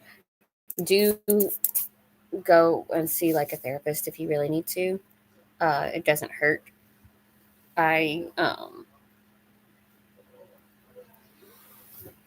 I saw therapists a lot whenever I was. I mean, not a lot, not like some people do. But like, I don't have any problem with going to talk to a therapist. It's just I studied psychology and I know that I intellectualize things a lot. So my process, like what I need to do is actually just like make myself feel things and actually work through everything instead of pretending like everything's okay, which I tend to do. Um, I know what my problems are and I know how I'm supposed to fix them, and I just have to fix them that way. It can be really hard though. What is our influencing energy for Libra?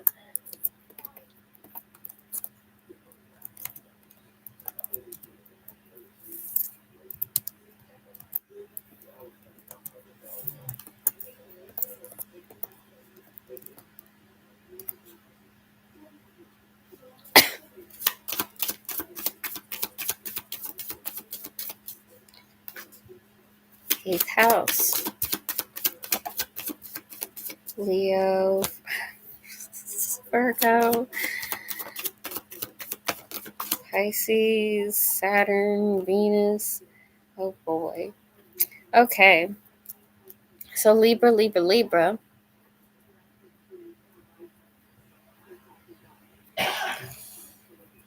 Shirley, I will try to get your question when I get to the questions. Do try to keep tuned for that. Um, so Venus and Saturn. So there's definitely like love, money, and maturity energy going on for Libra. The fact that we have Virgo and Pisces both out here, which are polar energies, as well as the Leo energy card coming out, and we have eighth house. So there is like the fact that we have Venus and the 8th house out here with a Virgo. Like I feel like this is a lot of I'm reading a lot of financial problems for Libra. It's okay, Shirley. I'm seeing a lot of financial issues for Libra. I want to talk about this. What is Libra's area of life? Oh, wow. Okay. Imprisonment and journey. Libra, hun, I'm sorry. I don't.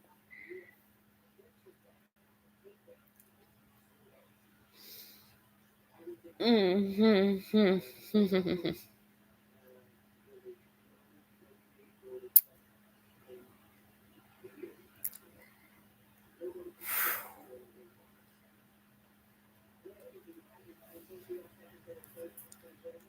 Oh, that's great. I'm glad that he finally moved out for you, Shirley.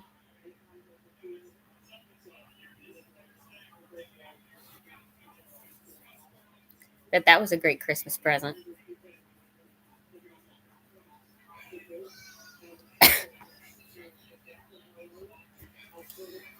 Um, so imprisonment and journey. So there could be. Oh, and then we get the King of Swords in reverse. Jump out first off. Libra, Libra, Libra, Libra, Libra.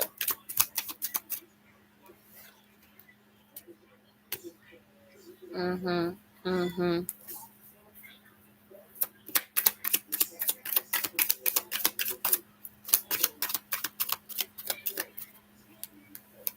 Ooh. Ooh, ooh, ooh, ooh, ooh. Ooh.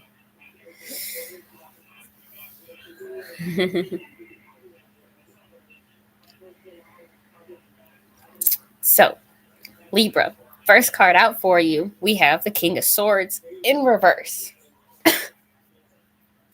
which means that there could be some kind of not thinking clearly energy.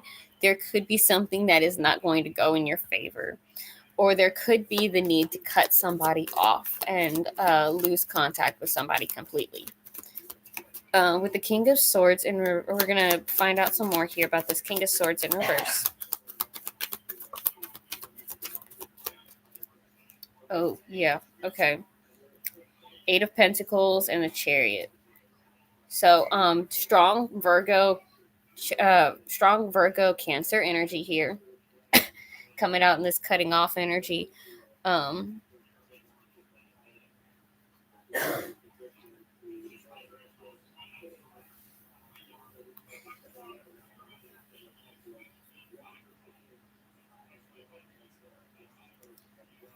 8 of Pentacles and the Chariot. So this could also be like somebody decides that they're going to quit a job and move.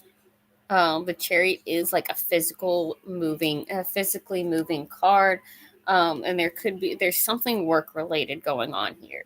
I want one more card. I'm gonna take a Kipper card on the King of Swords, 8 of Pentacles, Chariot energy, which is sudden wealth. Yeah, so something might happen suddenly that it's just like, ooh, actually, hold on, Libra, maybe you're going to get a job that requires you to move. That could be what the imprisonment energy is. With imprisonment and journey coming out together, it could be that you get stuck in a job that requires you to move around. Um, and that coming out in the King of Swords in reverse energy, like, because the King of Swords is Aquarius energy for me, and Aquarius energy is community and like so it could be about you like losing your connection to these other people because you're forced to leave and move.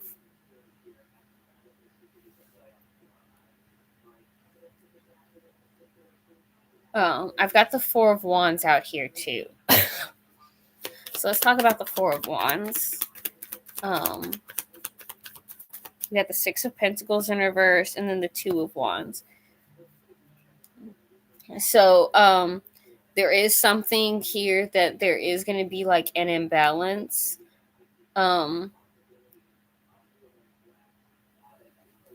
Six of Pentacles in reverse, in the Four of Gift. Okay, so this could also, if you're in like a serious relationship in some way, or like maybe living with somebody, this could be like, I'm kind of getting this connection because with the Six of Pentacles in reverse being clarified with gift, it's like like you're being given something, but you can't give it to this other, like there's somebody in your life that you can't give this to as well. Like it can only be yours. And so this brings us from the Four of Wands to the Two of Wands. I know what I want, but not how to get there. I've got the Moon blocked here. So with the Moon blocked, we have Two of Cups in reverse. So there is like there is some kind of like, and then we get the Two of Pentacles. Literally, the fact that the Moon came out blocked, and then the Two of Cups is in reverse, and the Two of Pentacles. This is a lot of two energy here for you, Libra, which is not surprising at all, considering what you represent, the scales. They're literally, you might not be happy about it necessarily. You might be like, well, I wish it didn't have to be this way, but it has to be this way. And so like you may pick finances over emotions, or you might pick like a job over a relationship. Like somebody could be like, hey, it doesn't even necessarily have to be like somebody you're already like actively in a relationship with. It could be like you're doing your own thing, and then all of a sudden it's like this person asks you out, and then you get like a job offer to move somewhere else, and you're like, I have to decide between being with this person or taking this job or something like that. Like, do I see where this goes, or do I see where this goes? We have the Ace of Wands in reverse as the last thing here. The last card out for you is the Ace of Wands in reverse. So there's either a lack of action going on. There could be some kind of... I want to find out what specifically is lacking with the Ace of Wands in reverse. Message in reverse. What? Whoa, wait.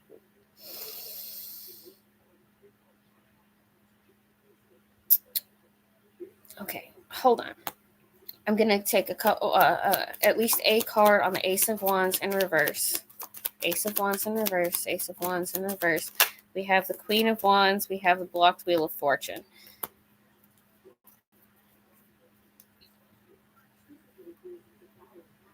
So maybe you feel like something isn't the right time. If the blocked Wheel of Fortune and the Ace of Wands in reverse. And then we have the Message in reverse. Hold on. Tell me about this message. Okay. So the message, we have the Chariot in reverse, the Nine of Wands in reverse, the Hermit, and the Page of Wands in reverse.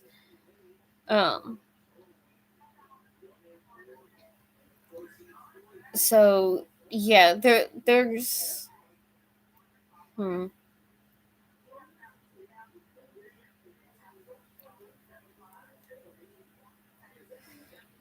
So the Chariot in reverse is often about control of a situation.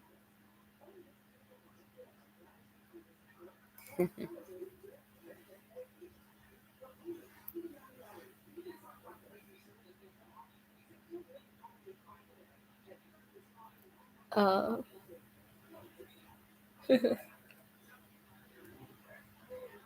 So with the Chariot in reverse, there could be like this control energy. With the Nine of Wands in reverse, something is almost over with. And we have the Hermit, which is like a physical loneliness, or it could be a spiritual journey. And the Page of Wands in reverse, which is a path not taken or something that hasn't been done. So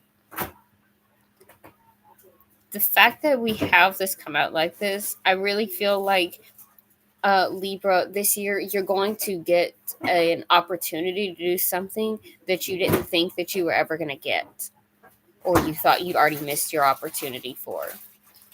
And it might require you making some kind of sacrifice, especially of the romantic variety. You might have to sacrifice a relationship for an opportunity that you desperately want.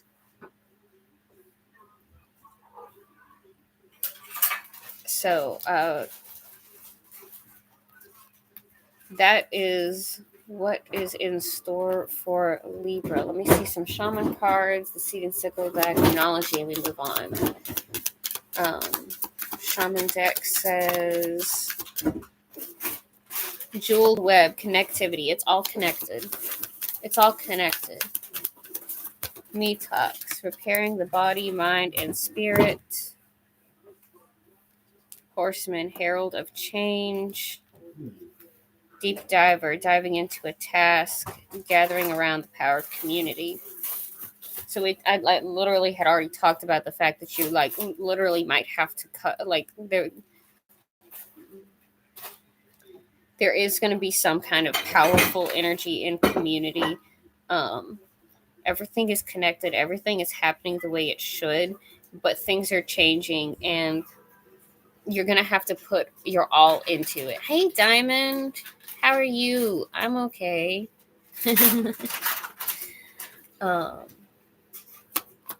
What does our seed and sickle deck say for Libra? What does our seed and sickle deck say? Datura, dandelion, and clematis.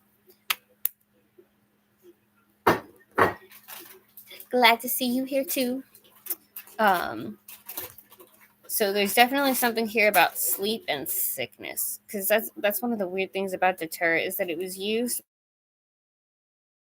some kind of tribe to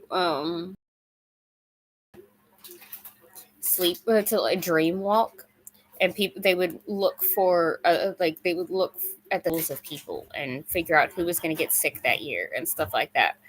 Really weird stuff. As I'm sitting here doing a tarot reading, telling each sign what to expect this year, literally had somebody possibly having to deal with health issues. I believe that was Cancer. Dandelion, there is the surrendering to chaos, letting things happen, going where the wind takes you. And we have the clematis here, which is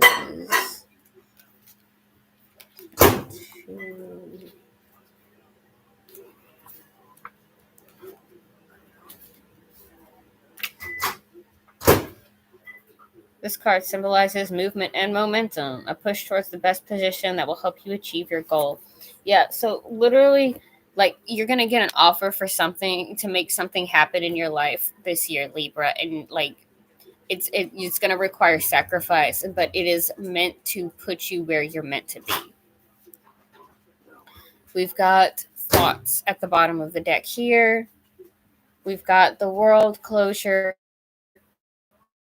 We have the Knight of Pentacles, so progress. So this is possibly, like I said, something that you've been working towards for a while.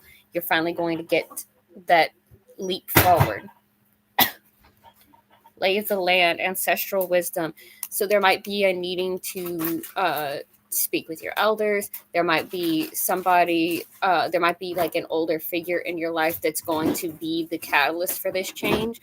So pay attention to this. We also have Oak coming out here, which is, you're going to be strong, you're going to be independent. That's something that it doesn't necessarily come naturally, Libras, because they do tend to cling to relationships more, which is why this is going to be a very challenging thing for you to do, Libra, but it's what's meant to happen.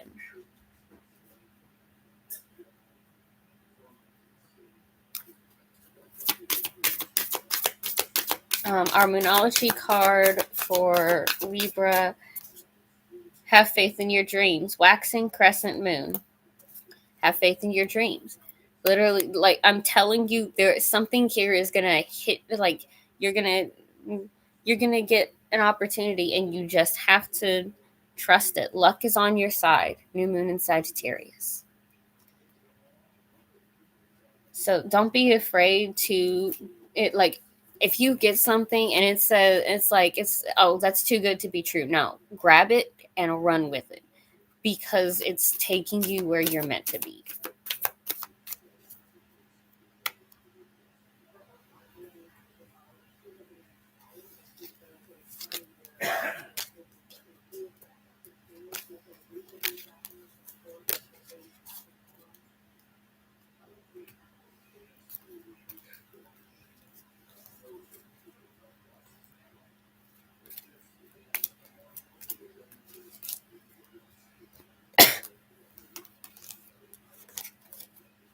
Okay, so that wraps up our Libra reading.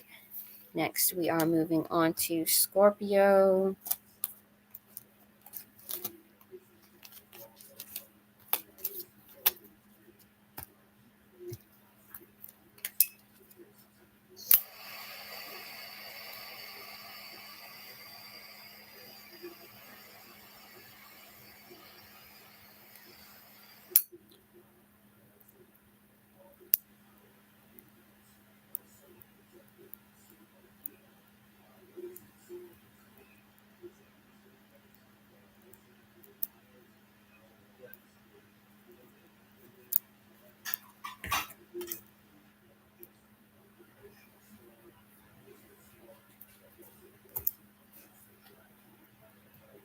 Okay.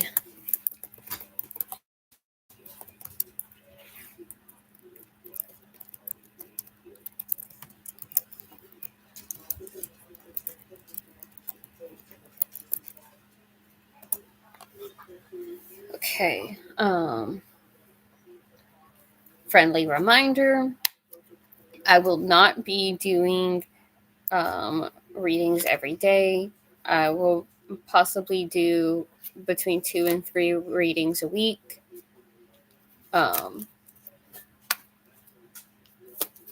am going to try to keep us on.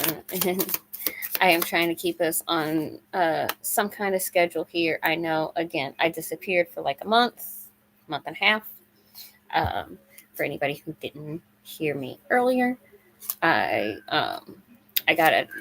was cleaning and I hit my head and I had a big bump on my head that I did not want to be on camera with, and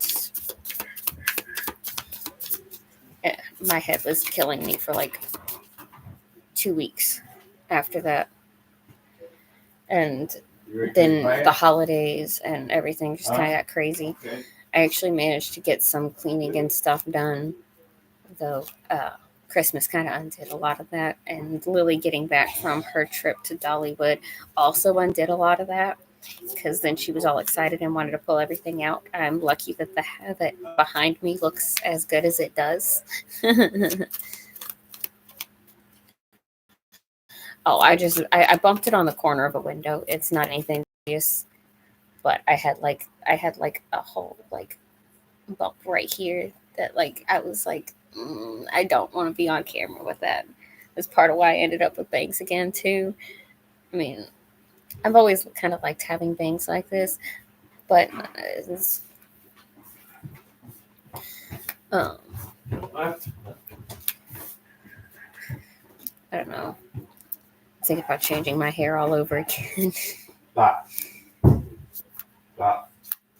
Straighten up now. Straighten up your foot.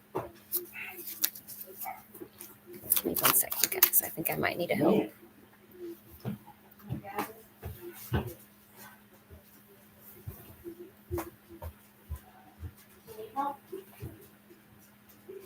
You won't pick that dress and underwear up.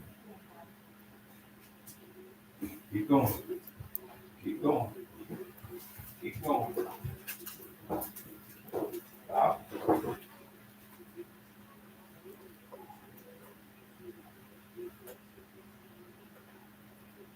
Not yet.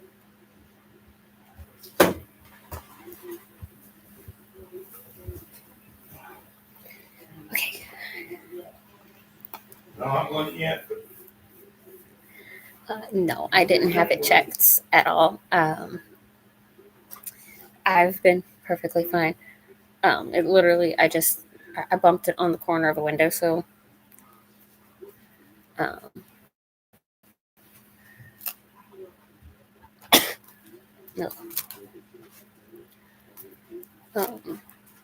But that happened like right before Thanksgiving, so it's been a little while now.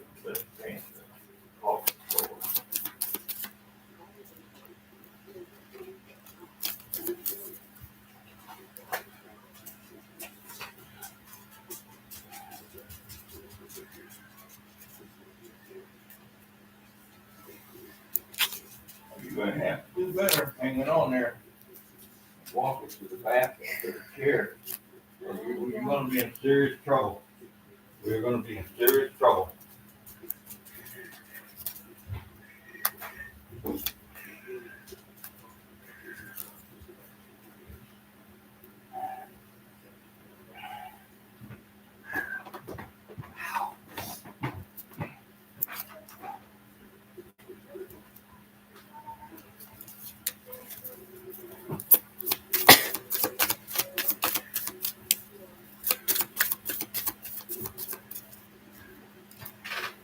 Okay, here we go. Scorpio. Let's find out our influencing energies for Scorpio. What is going to be influencing Scorpio's energy the most this year? What is going to be influencing Scorpio's energy the most this year? Okay, I guess that's how that is. We got Mars and Pluto. Wow, first one out. Let's have Mars. That's funny because you actually got both of your ruling planets out here, Scorpio. You got both of your ruling planets out here. Venus, Taurus got their ruling planet too because they have Venus, but that's still funny. Taurus, Gemini, Pisces. I'm so glad I'm first and 11th houses. So we got identity and community energies going on here. What is the area of life that Scorpio is going to need to focus on this year? Courtship. Interesting.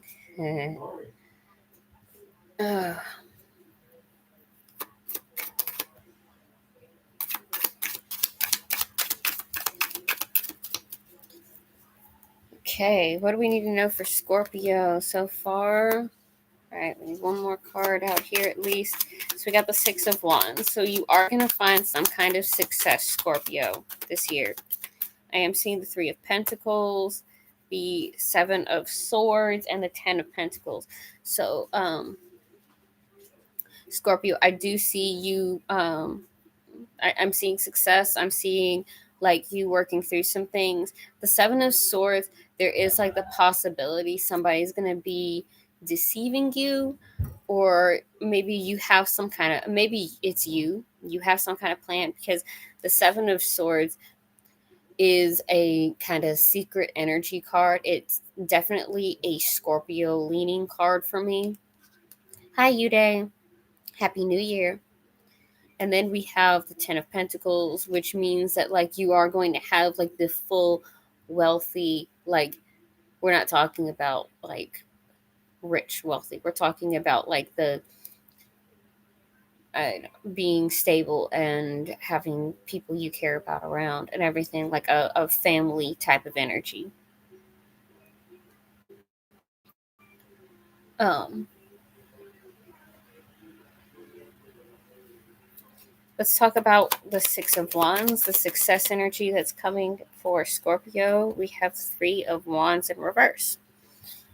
So maybe you're going to be finding success in something that you haven't been able to really put all of your effort into, or maybe something that you've been afraid of doing. With the Three of Pentacles, this is combining new and old ideas, and this is like making progress. This is moving forward with something. And I'm getting a blocked star energy here. So again, this is something, it looks like there's something coming that you like had written off. You had been like, there's no way it's going to happen. I would love if it happened, but there's no way it's going to. And it does look like it's actually coming for you. We have the Seven of Swords. The Seven of Swords energy. Okay, well, that's the Emperor in reverse. What in the world is going on here?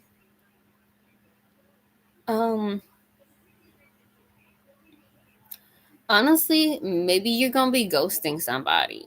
And if it's the Emperor in reverse, then it's like toxic masculine energy.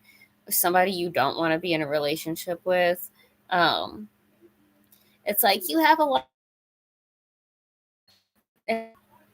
or there with the Ten of Pentacles. Okay, so you might be healing family connections. That could be what it is.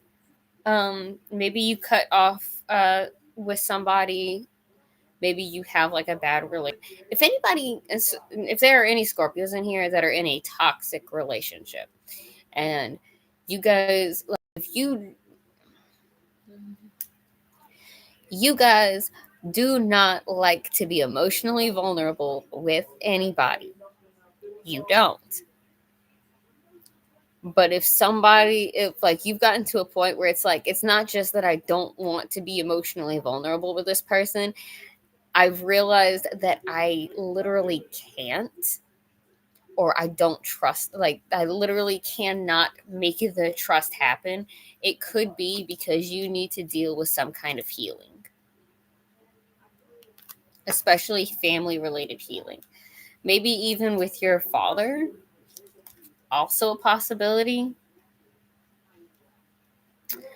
Um, we're gonna find out some more here because we got the blocked star, and that's message of concern.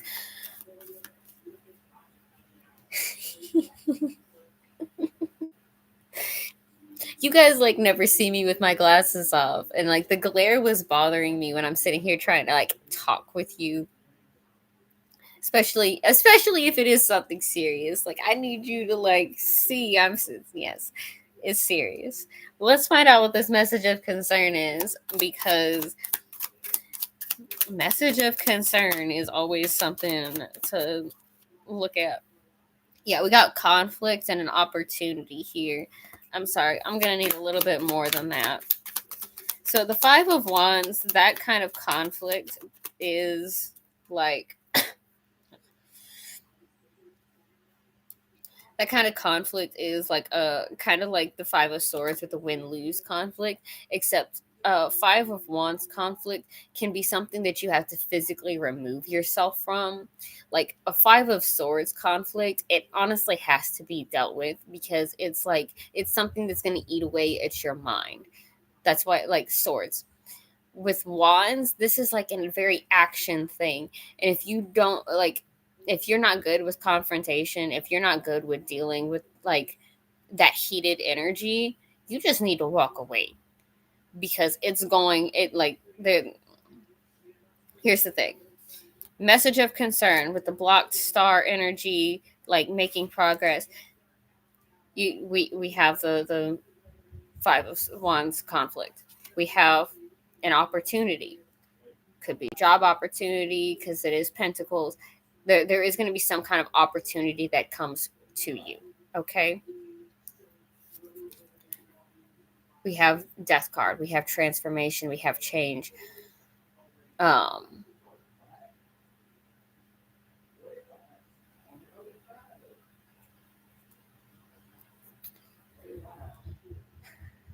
And yeah, transformation. This is also your energy, Scorpio. This is your energy.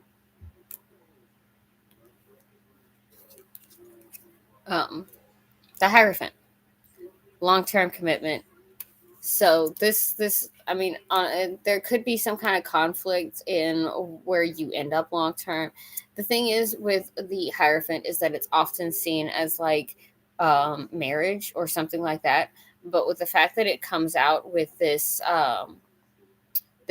Ace of Pentacles, and this is a Three of Pentacles here, this very much could be like specifically about a job. Like this could be career energy. So, honestly, it's kind of reading like the Libra energy. Like, you guys could be having like you guys could be getting a good job offer come in. That's going to change like how you're doing things.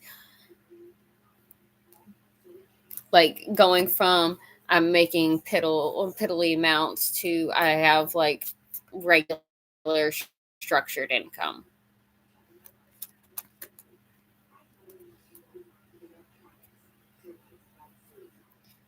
And like the message of concern could literally be you getting the job offer. Like this, you've been concerned about your money, and then you get this job offer, and it's like I thought like I was going to get a part-time job, and all of a sudden I've got a career. Yes, Aries can get heated. We can. I have some very dramatic energy, and so that's why I really try to like keep my shit to myself, honestly. Like, I don't talk to people about stuff because I can't ever tell if I'm just being dramatic or if it's something that I actually need to take seriously.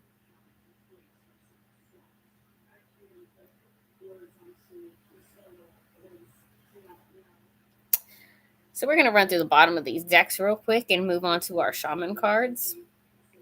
Actually, yeah. So, hold on.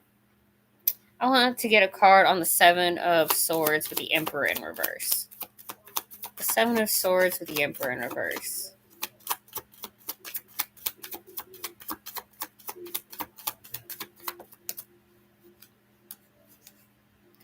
The Lovers.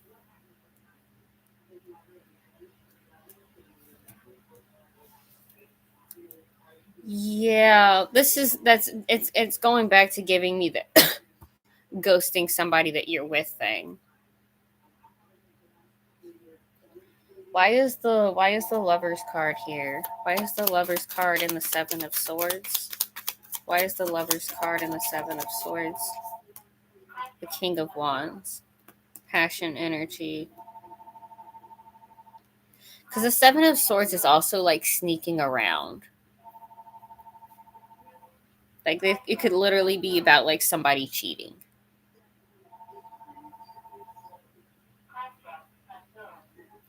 Because this is like passion, energy coming in. Like somebody is like, I'm here, and this is like I'm here. Because you bring the King of Wands into it. The King of Wands is like the height of passion. Okay. So there could be like, honestly, there could be like some kind of like, if there is sneaking around with the Emperor in reverse, and we have the Lovers and the like, there's literally like somebody's like if somebody's sneaking around, they're sneaking around with there is like heavy passion in this, like for real passion.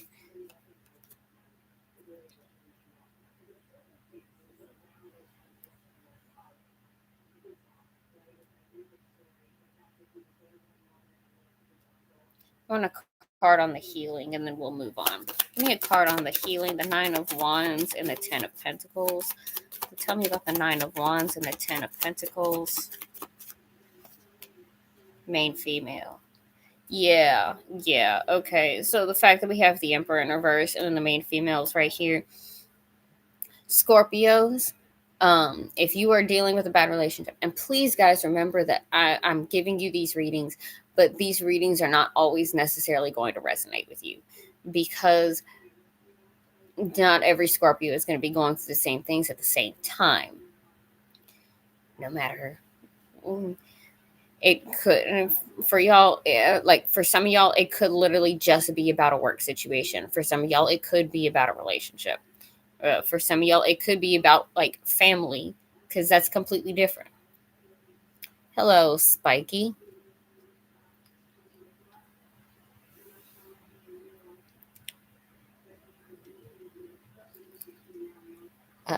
Jamaica, 2006. Oh my gosh. Oh god.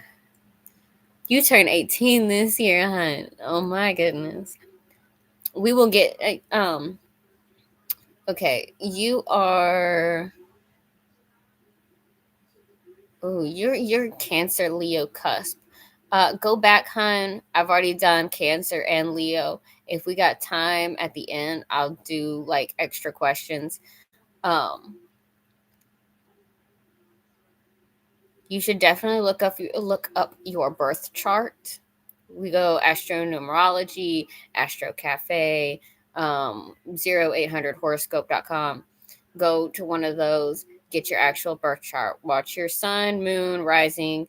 And since you're a cusp baby, make sure you watch the Cancer and the Leo, because even though you fall more on the Cancer side, that Leo energy is still going to have some influence. And if you got your moon and your moon or your Venus or your rising in Leo, then it's going to be even stronger.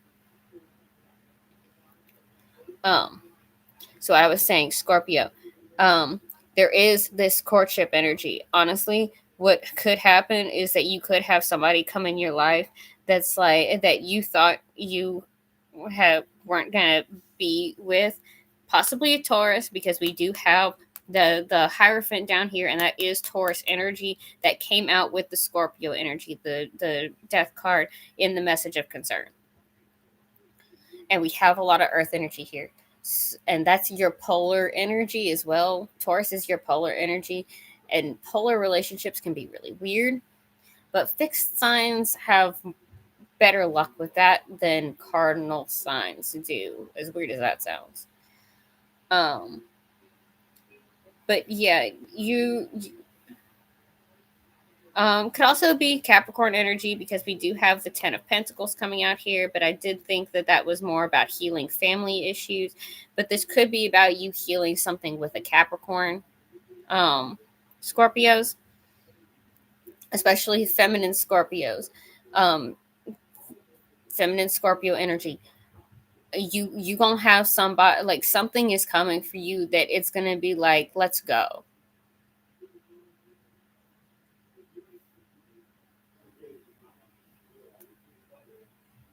I don't know, like, because I mean, we didn't get any physical movement cards in this one. But, like, if you're with somebody, there's a possibility this person's sneaking around. And so, like, you're going to have somebody better come into your life. But you have to let go of this person that's sneaking around on you anyway. I'm going to just say that, like,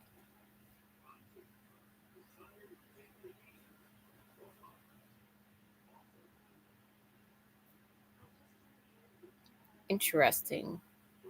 That's cool, Star Rider. I might have to check that one out. Okay, so we're going to run the bottoms of the decks real quick and hit the shaman cards. We got adjudication. You got to make a decision.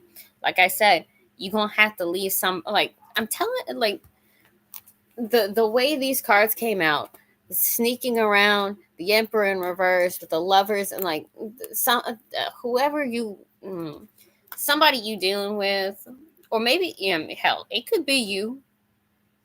Are you sneaking around with somebody? If you sneaking around with somebody, just go ahead and cut the other person loose. Whoever you sneaking around on, cut them loose. Them sheets on that bed? No, sir, hasn't happened yet. I'll get right on it. Where's your dad? I guess in his room. I thought. I don't think I've seen him leave. What? Help get that thing changed. Yeah. Rest and renewal. Watchers, transpersonal. Eyes of the eagle rising above the fray. Yeah, there's literally like you need to pull yourself away from this energy that you're in and give yourself a break before you get into something else, because there is something better coming. Running the bottom of the deck, we have the adjudication, making a decision, wheel of fortune. It's all about the timing. Like things are happening. We got the moon coming out. Moon, emotional clarity, deep. Like you're dealing with emotional shit. Bottom of this deck, covenant, sacred contract. You're gonna have to deal with something here.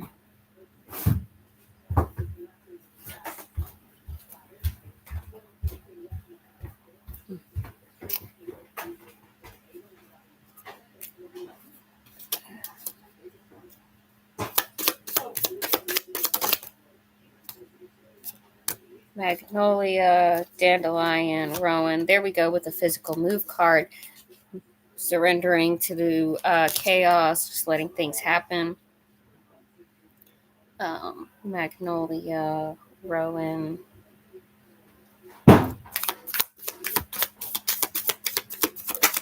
Oleander.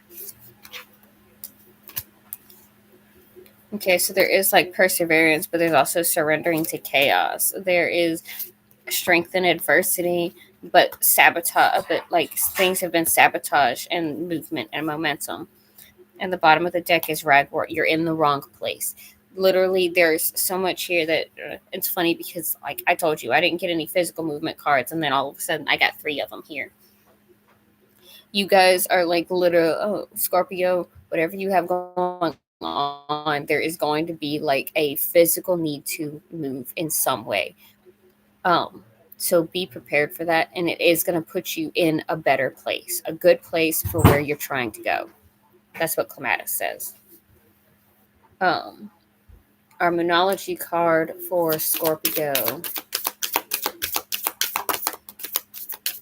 A fiery climax approaches, full moon in Aries. Look at the bigger picture, full moon in Sagittarius, bottom of the deck, prosperity lies ahead, new moon in Taurus. So yeah, there's like shit's gonna be going on, and you're just gonna have like you're getting taken along for the ride. Don't fight it. Just it's coming, and it's coming to make things better. The universe is trying to make your life better, not worse.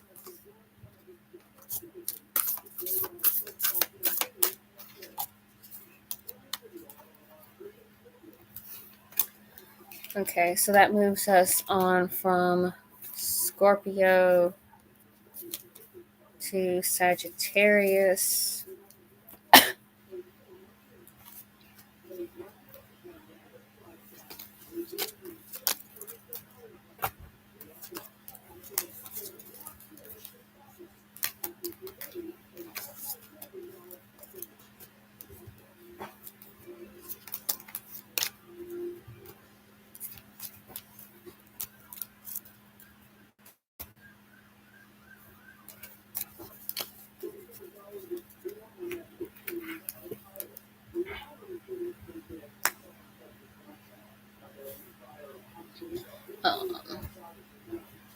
Real quick, because this just kind of popped in my head. With the fact that we had the 7 of Swords and then the Emperor in reverse, it could be that you are sneaking around because you know that the person that you're with is not the person that you want to be with. You recognize that this person does not meet your needs in some capacity, but you're holding on to them for one reason or another, and I'm not sure what that is, Scorpio. So why don't you should really think about why you're in the relationship that you're in. I wish somebody would have given me that advice early on in my marriage.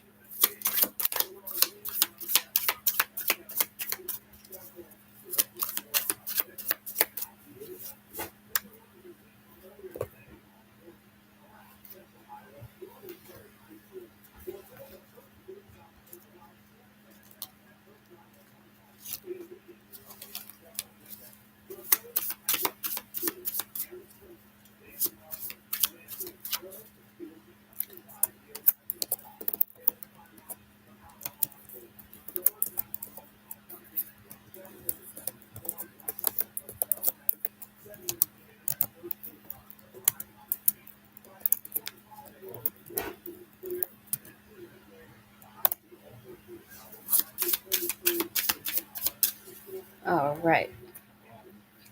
So,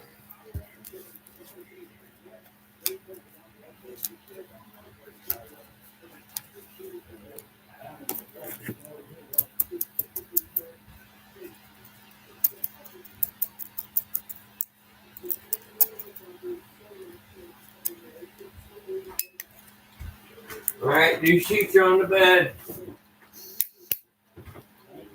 You're welcome.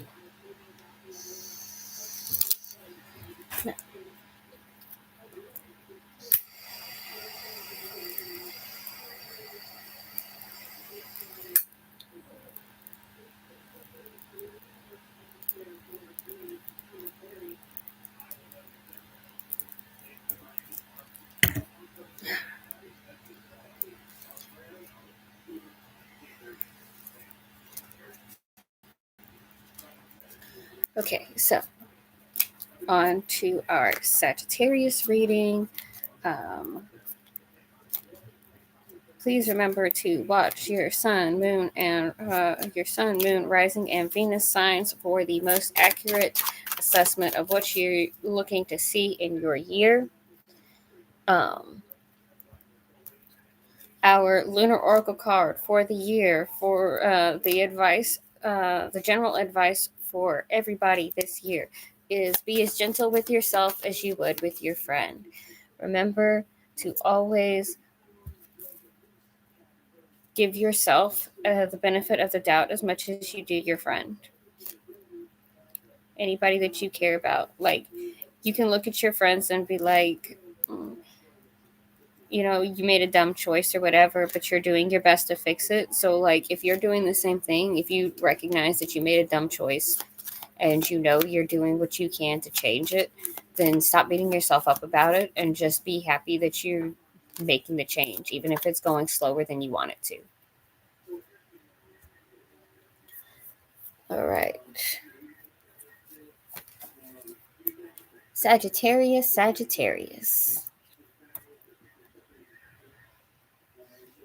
What are Sagittarius's influencing energies this year? What is going to be influencing Sagittarius the most this year?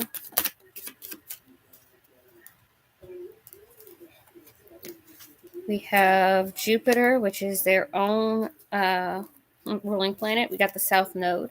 So you might be dealing with some stuff coming from the past. We have Taurus, Gemini, and Aquarius. So if your South Node or your Jupiter fall in any of those, that could be especially significant. We've also got the 5th house here. What is the area of life that is most affected for Sagittarius this year? What area of life is Sagittarius's focus? And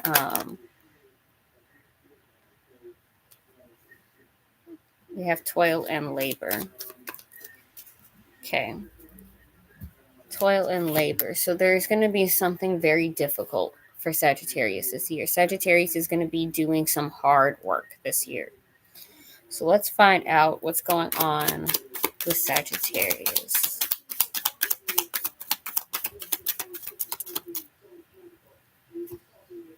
Now we got a lot of cards out for Sagittarius. This is going to be an interesting one. Interesting indeed. So, oh boy. All right.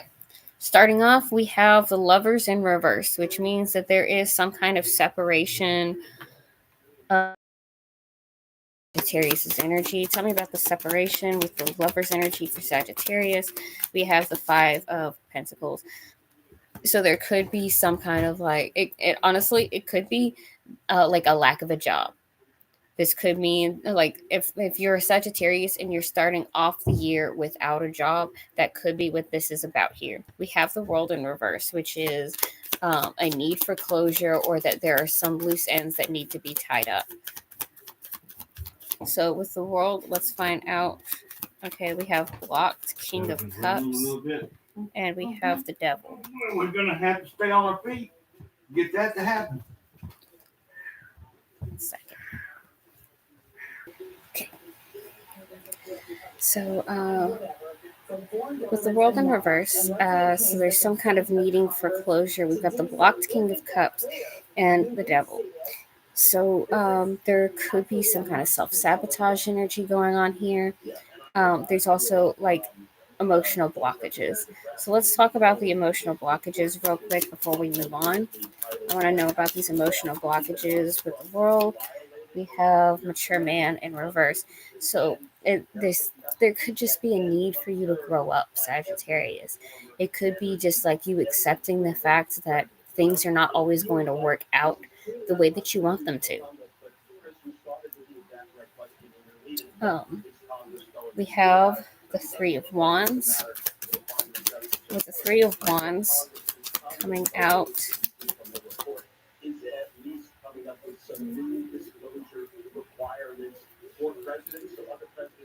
okay, so this is like a growth and expansion thing. We have the Five of Swords in reverse and the Eight of Pentacles in reverse.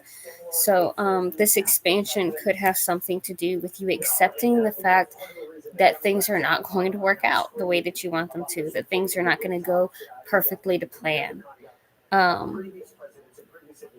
We do have the Five of Pentacles that comes out in this reading, which came out to clarify the Lover's energy, the Lover's in reverse. This is like a physical lacking energy. So let's get another card we'll get a card on the Five of Pentacles out here, where you might just feel, okay, Four of Pentacles. So that's step back energy, stagnant. You might feel like you've taken a step back recently. Maybe you feel like not only am I not going forward, but I've managed to backslide. But the thing is, that's still that's a stable energy. You're still having that stable energy, but it might bring forth those feelings of I'm not good enough, or like that there's something inherently wrong, and this is part of that hard work that you have to do. So I really feel like this. I really feel like this is going to be a lot to do with shadow work for you guys. Fifth house is pleasure. It's also gambling. It's children. So it's going to bring. I'm feeling like it's going to bring a lot of that kind of stuff to the surface for you. If you have problems with addictions, especially since we had the Devil come out here and the lack of closure with the emotional blockage and the immaturity, if you have any kind of addictions, you might want to be very mindful of those this year. You may have a hard time not backsliding into those. So be very aware of that and just keep yourself where you need to be. And if you do backslide, don't beat yourself up about it. Be as gentle with yourself as you would with your friend. Don't beat yourself up about it. Let it go, move forward, and let everything be okay. So oddly enough, after the Five of Pentacles clarified with the Four of Pentacles, the next card is the Four of Pentacles in reverse, which could be you moving out of that stagnant energy, you trying to make progress again. So maybe you backslide and then you start moving forward again, which is good. Although what's funny is the next card out after that is also would take you back again, because it's the Three of Pentacles. It's new and old ideas. So there might be like you might start moving forward, but to move forward you have to take a step back and say, well, where am I actually going? Where am I actually going? So let's talk about the Four of Pentacles in reverse. Yeah, opportunity here. We've got the Queen of Cups in reverse. So there are going to be some like emotional issues to deal with. So if your addictions, if you have something going on with you that is like tied to your emotions, your self-worth, that kind of thing, this is going to be a tough year for you, Sagittarius. It does look like this year is going to be a tough year for you. We have the Page of Pentacles. We have the Queen of Cups in reverse. So there is going to be an opportunity, but there is going to be like emotional baggage you have to deal with. Finally, we have the Three of Pentacles, and with the Three of Pentacles energy, We have the Page of Wands. So maybe you find a new path to go on, and we have blocked judgment. So this is this could literally just be you taking your time to decide on which way you're going. Because if judgment is blocked, it doesn't necessarily mean that you can't make a decision, but that you're having a hard time making a decision, or that you need to take your time to make the decision.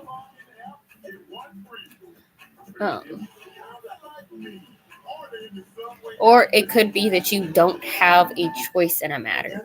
There could be something here that you really don't have a choice on, and you know you're going to have to move forward. You know you have to move forward because moving back isn't an option. You said, I can't go back to the Two of Pentacles. I've already slid back to the Three of Pentacles. I can't take that next step back. I have to stop here and say, this is what I have. This is what I can get, and how to get yourself forward from there.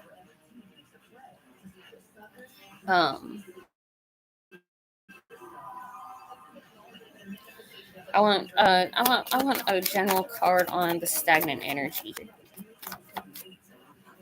From the 5 to the 4 of Pentacles, family rim. Yeah, so if you've backtracked, if you've slid back into, like, maybe you move back in with your family or something, and don't beat yourself up about it. This is to help you get back on your feet.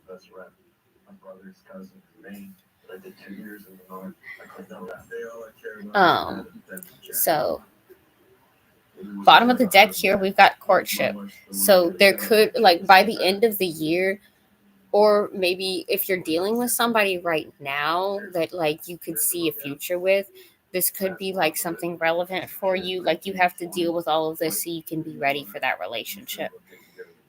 We have the Knight of Cups. So there is, like, a following your heart energy going on here as well. There's the moon, emotional clarity, getting in touch with your intuition and your inner self.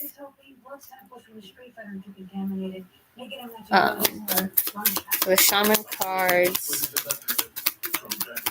Yeah, caterpillar opportunity, the farther gate, bold step forward.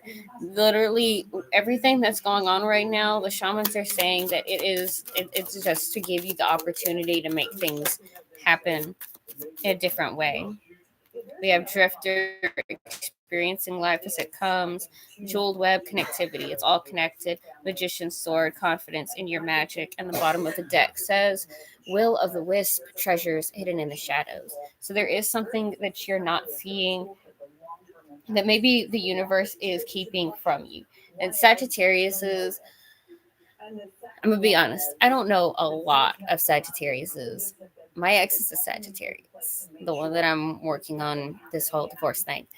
Anyway, and he's very confident in the fact that, oh, I know people, and I know that, that this is, I have really strong intuition. And sure, he does have really strong intuition, but he can also, but the thing is that he only has really good intuition for certain situations, situations that he's familiar with.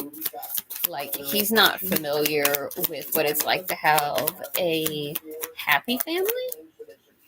So somebody who has a happy family, he can't actually pick up their intentions the way he thinks he can.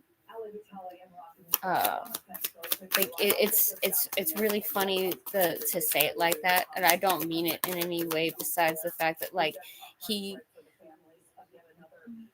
when it comes to other people's viewpoints, he can't understand them if they don't think the way he does. And so he can't really see what they're doing or what's really going on in them, because they don't think the same way that he does. So we have Datura and Hops. So this is, again, a looking to the future. There's also, like, this need to focus on your sleep schedule. There is, like, there's either like a need to go, or a need to take a break and look at everything, which tracks more with what Sagittarius has going on here. It's time to take a break and like actually look at where you are and what you have and what you can do with what you have. And you have to actually know what you have and what you don't have anymore. So that's something, it could be time for you to take an inventory, Sagittarius, and see where things actually stand for you. And then we have Rose. So there could be like a call. I'm laughing at this because of who my ex is now talking to, but that's besides the point. There could be a call towards religion again, or there could be some kind of a need to have a conversation that nobody else is privy to. There might be like a need for some sort of privacy. Bottom of the deck, we have Holly, which is a lightning fork in the road. There's a decision to be made, and you have to decide which one is actually going to lead you where you're going, and which one is going to lead you off into who knows where, or just be a dead end. Our Moonology card for Sagittarius. Our Moonology card for Sagittarius is conclusions are within reach, full moon eclipse. And the bottom of the deck says, don't let your past hold you back, South Node. Which the South Node did come out in your energy. Please check what your South Node is, where it is, if it's in your 5th house, if it's in Taurus, Gemini, or Aquarius, because I don't remember where all the where everything is right now, or where I don't know. But pay attention to that and keep that in mind for the future. I got off the phone with this person. Those are very impressionable things to say to underage women that you have power over. And there are also ways to potentially intimidate individuals. Hello. And so that's why I think with respect to this case, that comes into play. Another thing we saw throughout these documents. No, there's no damn Samantha here. This investigation was, and it continues to raise questions all these years later as to why he got the deal that he did from state and federal prosecutors. And that really is one of the enduring questions to the extent that any of that might come out of these documents. And it might not because of the way that this case was brought about, the civil case, and the reason why we're getting these documents. I think that would remain we're out of time. Do you know how much is still out there? That looking for Samantha. That's the second time. They call. I told them the first time there was no damn Samantha here. Appreciate it. Well, today's the deadline for the legal battle over who can be on the Colorado primary ballot. We will dive into what that means for former President Donald Trump politically and legally. You're watching Chris Jansen Reports, only on MSNBC. Okay, so that was our Sagittarius reading. We're about to move on to Capricorn. I'm really hoping that I'm going to have time after all of this because we're going to be cutting it close. I got 3 signs left to do.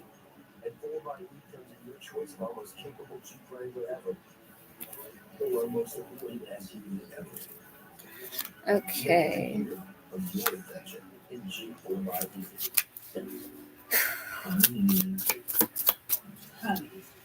Necklace in your honey, powerful woman for relief with a drink honey taste. Necklace honey, the nighttime sniffles easy coffee making fever honeylicious, especially with cold medicine. Fashion moves fast.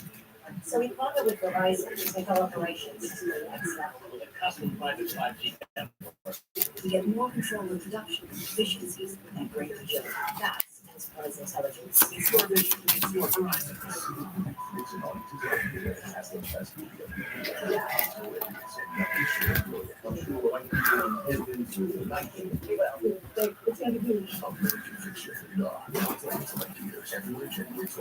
My name's Dan. I live here in San Antonio, Texas. I ran my own HVAC business and now I'm retired. I'm not thinking retired. I like to be able to have a purpose.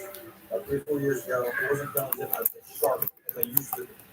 I started leveraging commercials. After a short amount of time taking leveraging, I started noticing I'm learning that. I stopped taking leveraging and I found myself slacking back She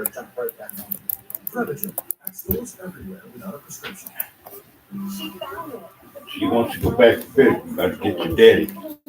Okay.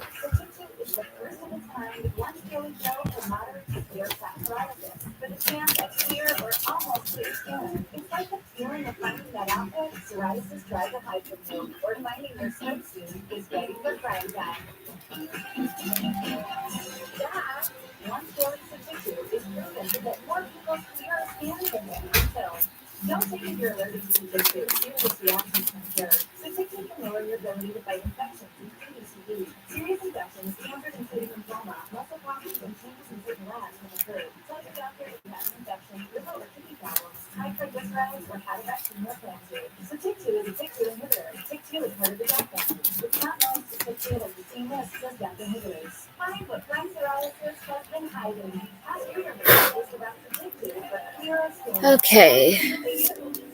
Time for Capricorn.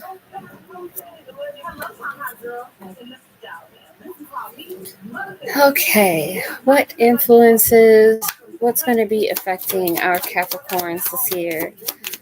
What are our strongest influences for Capricorn this year?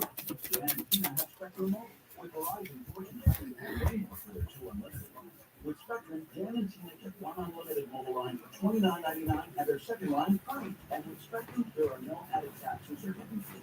Dan and Tina save big, over $1,500 in savings. So George and Heidi, what do you think? We're switching Spectrum. Get one unlimited line for $29.99 and get your next line free. Call, click, or visit a Spectrum store today.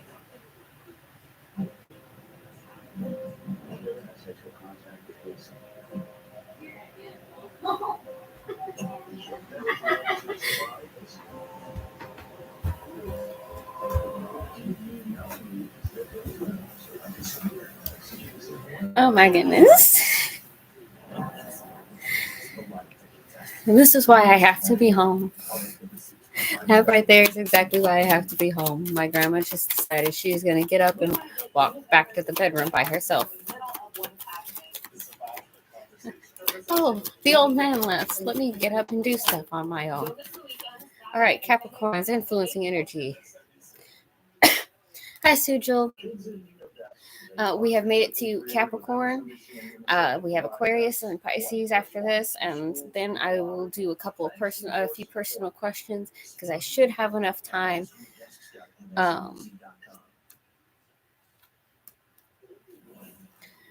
All right, so we've got Saturn, Uranus, and Pluto. So there is, for Capricorns here, there could be something here about growing up, maybe some form of independence or a need for independence and change.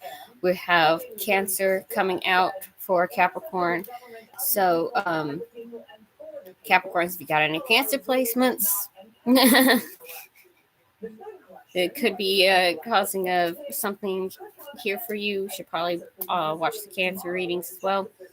So we got the first house, the third house, the fifth house, and the ninth house.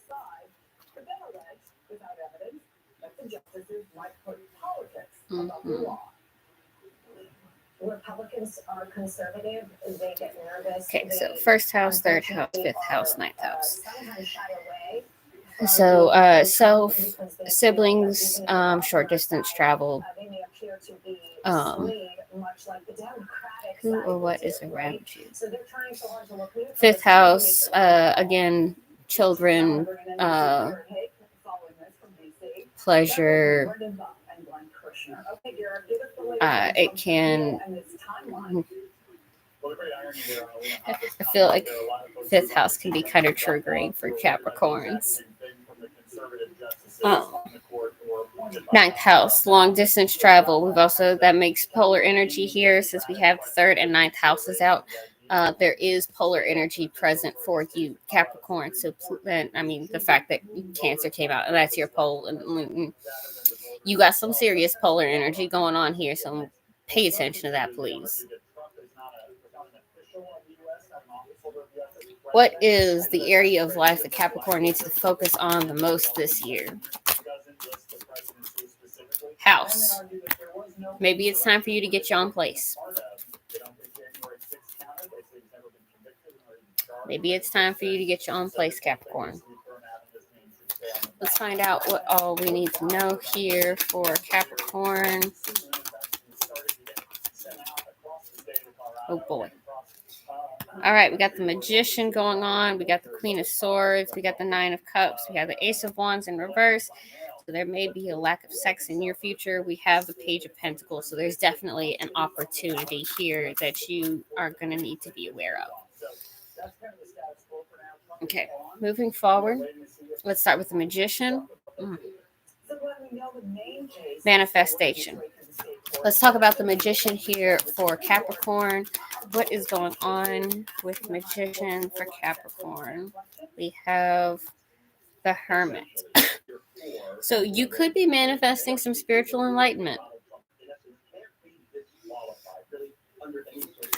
Okay. The Queen of Swords.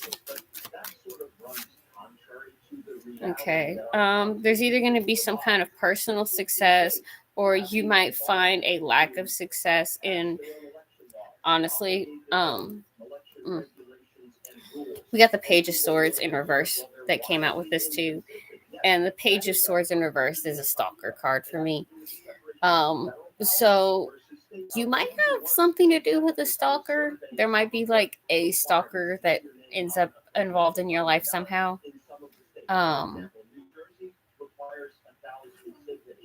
New Mexico requires 18,479 signatures. I'm not quite sure why it's a percentage of a certain population, but people will likely observe that's wildly inconsistent. And the answer to that is yes, because the states are entitled to, come up with their own election laws and procedures. Now, does that mean the Supreme Court will turn away this challenge, not sort of put their fingers in the election pie? I think they're likely to accept review of the case. We're going to get a card on that because there's just blocked coffin. Yeah, so something, okay. So something about a situation doesn't change. That could be with this lack of successes, the Six of Wands in reverse. Like you try to make something happen. With the Queen of Swords coming out, maybe you try to have a conversation with somebody. Maybe you try to do something like maybe you're focusing on some kind of intellectual pursuit, but things don't pan out for you. Because we do have the 9th house, higher learning coming out. 3rd house.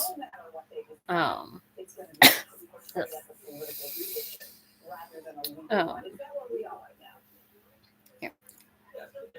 3rd house, your ideas, short-term thinking, and trips, who or what is around you. The idea in question, making the right connections, blah, blah, blah. So, what is the situation of the coffin? Knight of Wands. Okay. Okay, so the Knight of Wands coming out as what the situation of this blocked coffin is that you are still in need of a new direction. So yeah, it seems like Capricorn, you're going to like, oh, well, I'll just do this. And then it's like, and that did not work at all. So now I have to find a new direction to go in. But I am seeing wish fulfillment. So let's find out some about this wish fulfillment energy.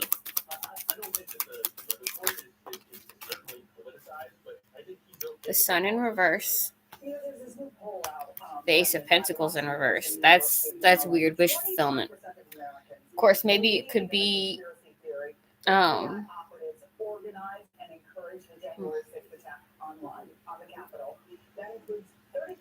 we're gonna no guessing games here. Tell me about the Sun in reverse and the Ace of Pentacles in reverse. Courthouse.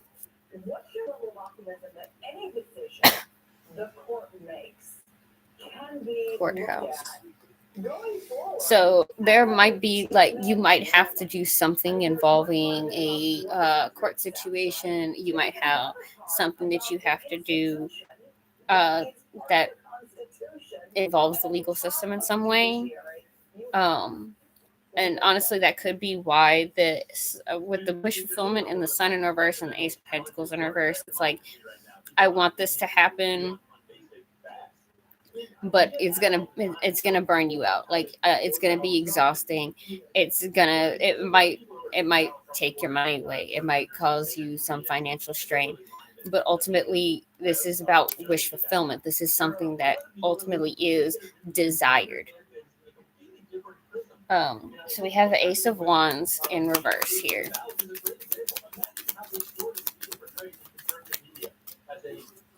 Okay, we got the Nine of Pentacles and we got the Two of Swords in reverse.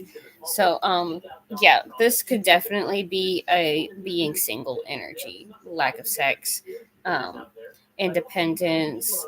The Two of Swords in reverse, there could be like some kind of confusion, or it could be like, again, a decision that's already been made. It's like, I already know I'm cutting this situation off because this is what I want, even if it's hard, even if it's difficult, even if like shit sucks.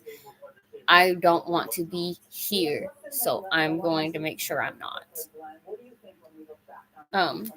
And ultimately, then we get here to this Page of Pentacles, which is an opportunity. The opportunity, the Page of Pentacles. We got the Strength card. We have the Ten of Cups.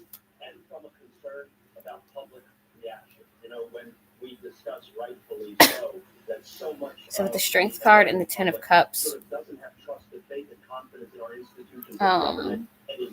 yeah, there's an opportunity here. And honestly, if you, it honestly looks like it's going to be a fulfilling, whatever this opportunity is that you ultimately get to, it's going to be very fulfilling for you. It's going to be something that you enjoy immensely. So even if things are going to be tough for a while, you're going to get where you want to be. You're going to be where you need to be. You're going to be in a happier, better place. All right, I'm going to run the bottoms of the deck real quick. You know what? Actually, let me do a card on this opportunity here from the Kipper deck. Oh.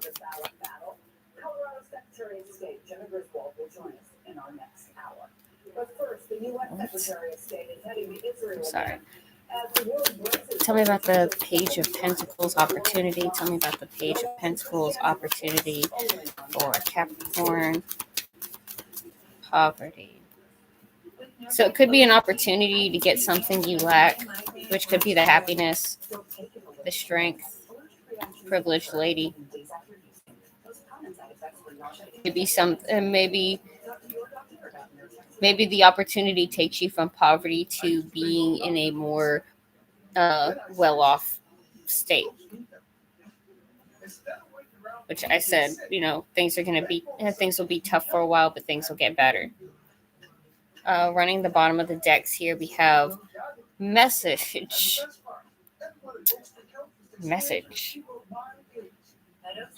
Eight of Pentacles, put in the work in.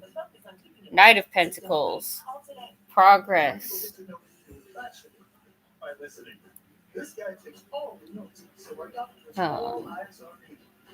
Getting the care you need has never been easier because our team members work together to handle all your healthcare needs. So what do the shamans have to say for Capricorn? What do the shamans have to say for Capricorn? Bye, TWC. Root Girl, the Stone Self, Watchers, Transpersonal. Lost Compass, getting back to integrity.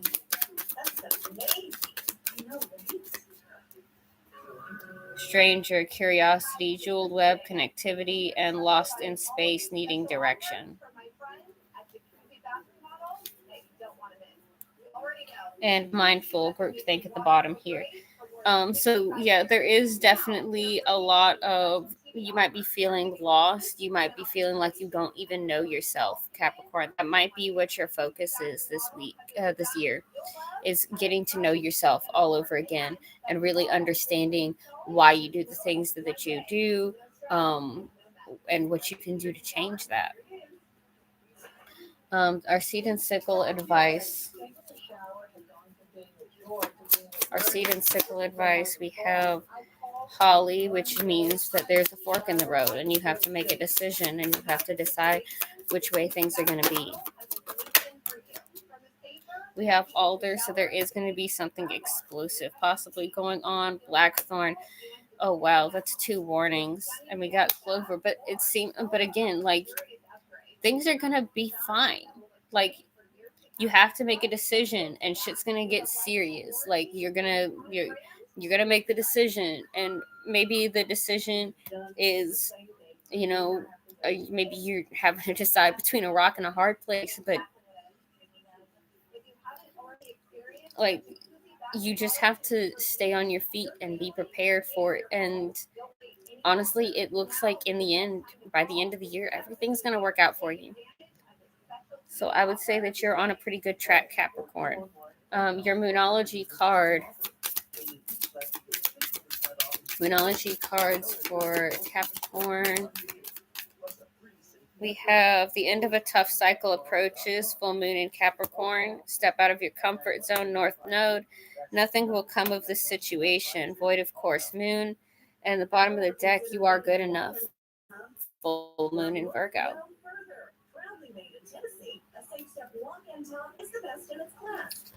And that wraps up our Capricorn reading. We will be moving on to Aquarius next.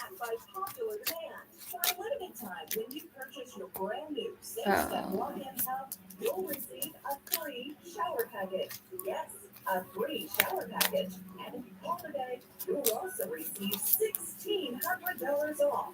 Now you can enjoy the best of both worlds. I gotta go back and make time tags for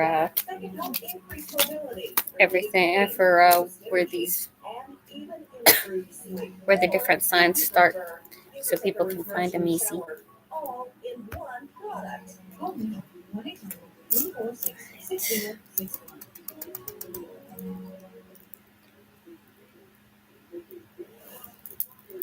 Secretary of State Antony Blinken heads to the Middle East today in another whirlwind diplomatic trip as unrest roils in the region.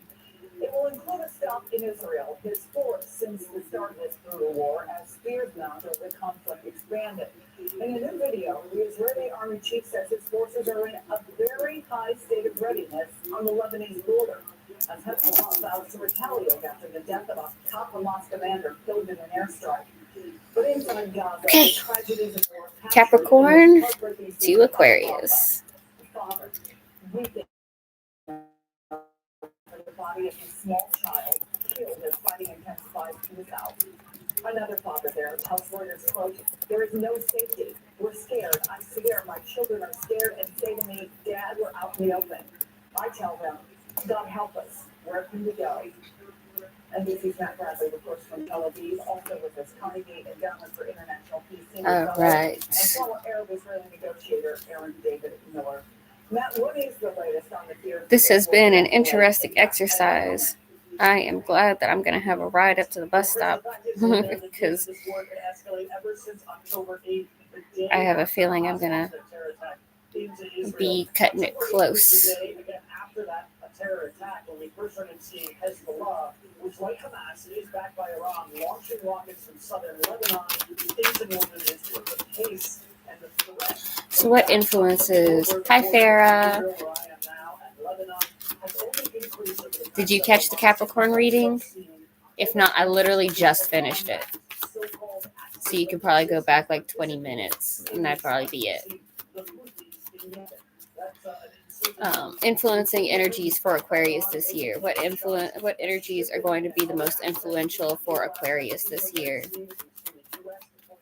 What energies are going to be the most influential for Aquarius this year? Oh boy.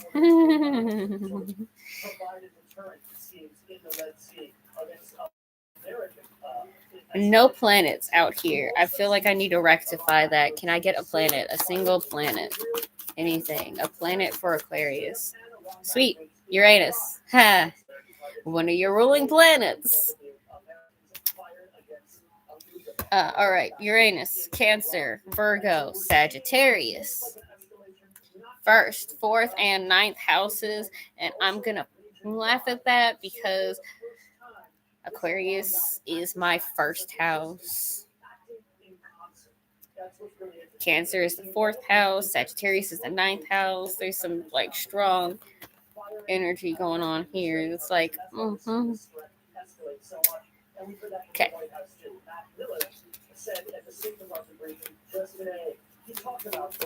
So what area of life is Aquarius's focus on this year?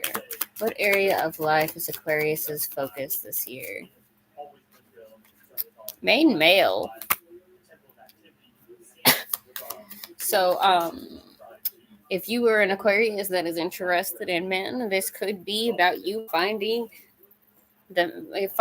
your man this year. If you are a man, whether you're interested in men or not, it could also be about you figuring out how to be the best version of yourself.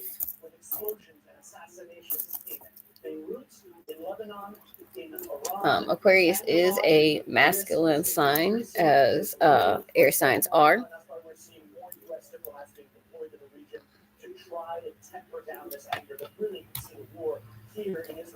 Sorry, I noticed that was too close to the fire there. Okay, so let's find out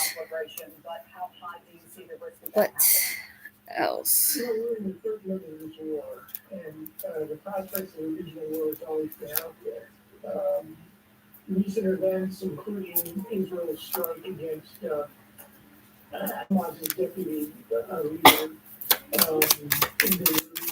All right, so what's going on with Aquarius this year? Tell me about Aquarius this year. Aquarius.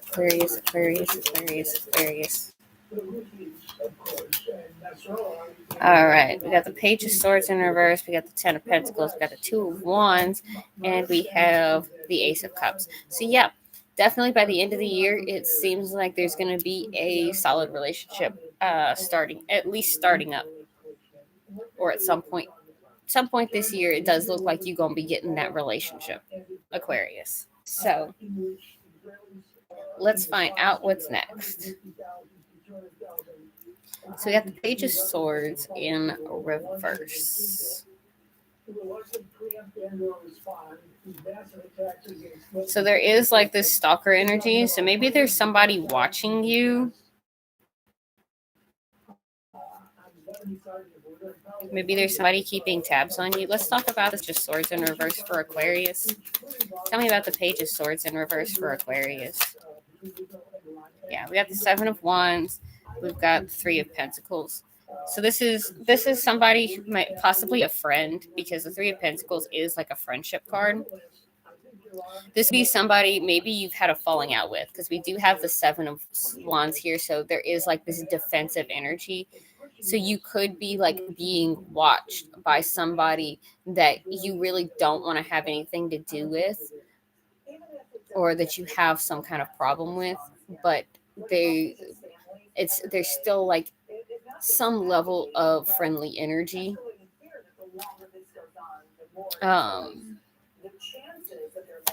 Anything else I need to know about this Page of Swords in reverse?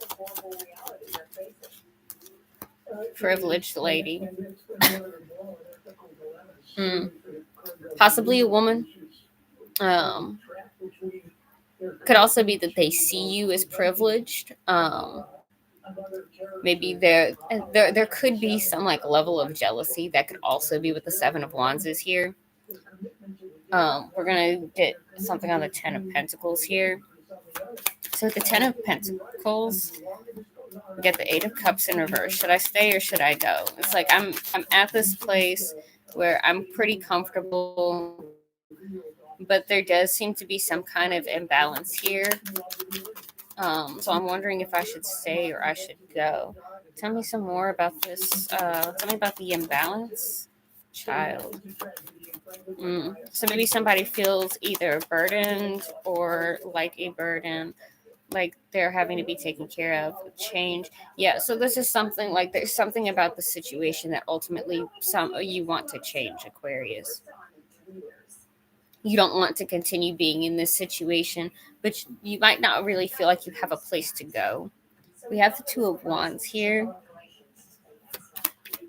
With the Two of Wands, okay, so there is either like personal success or like something hasn't been working out the way you want it to.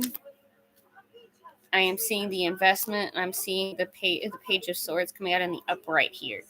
So there is like possibly even a desire to communicate. Maybe somebody wants to make a plan for how things are going to happen. It's like, I want to make this change, but I have to make a plan first. There has to be a plan in place.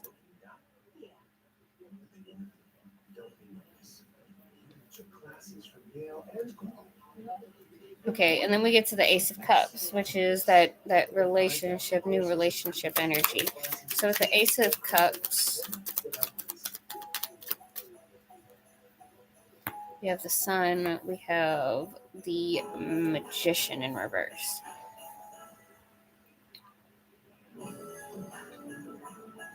So there could be some kind of manipulation going on, or this could be somebody's thinking too hard about how to do something.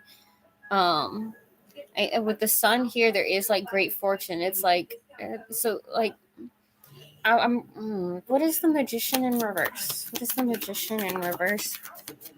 Coffin in reverse. Okay.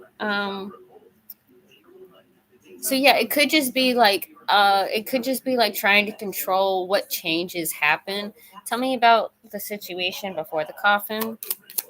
What's the situation before the coffin? Page of Wands. And what is it after the coffin? What is it after the coffin? The Knight of Wands. The King of Pentacles. So like there is like some level of progression going on.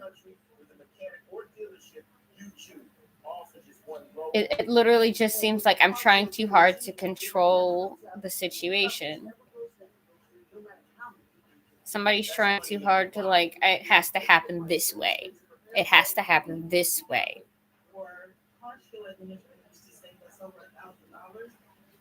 I'm gonna run through the bottoms of the decks real quick. We got High Honor at the bottom of the Kipper deck. So yeah, this definitely has something to do with possibly making a decision about where things are going. High Honor, there has to be some kind of call for like it kind of like with the plant energy, the investment energy here. CashApp's coast-to-coast protection also includes 24/7 emergency roadside services. That means we've got Eight of Pentacles, so there is like work energy, career energy.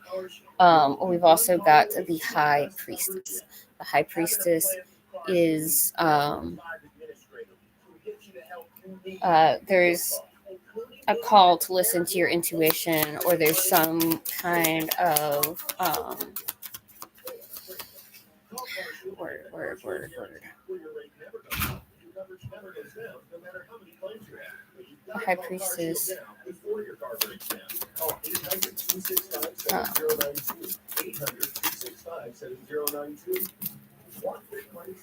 Okay, so we got Dust Devil moving out of stagnation. This is a lot of cards. Perfect Storm, Joyful Muse, Winter's Dream, Gestation Period, Beloved, Radical Acceptance, Lost in Space, Dream Thief, Eyes of the Eagle, Opportunity, Power of Community, Adventure, Obstacles, Meditation and Stillness.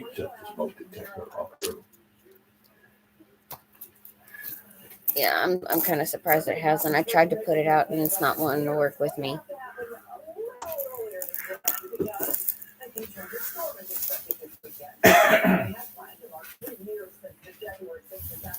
I'm almost done with this, and like I'm gonna have to sage one more time from between this reading and the next one, and then after I'm done. I can put it out with water. It'll be fine. All right. Um, MSNBC meteorologist Joe Karen has the latest storm forecast for us. And what are we expecting? A lot of snow disappointment, especially the I-95. okay. Seed and sickle advice. What does the seed and sickle advice have for us here? Okay. Oak. So there is like yeah, okay. Oak. There's like a need for strength and independence and to stand strong. But we've also got hidden vein here, which is letting go of the past and blindly moving forward. And we have the sickle, which means that something is coming to its natural end. Bottom of the deck, we have bramble, which is putting yourself in a better position, somewhere that you feel safe and cared for. Next is our Moonology card, and then we're on with Pisces.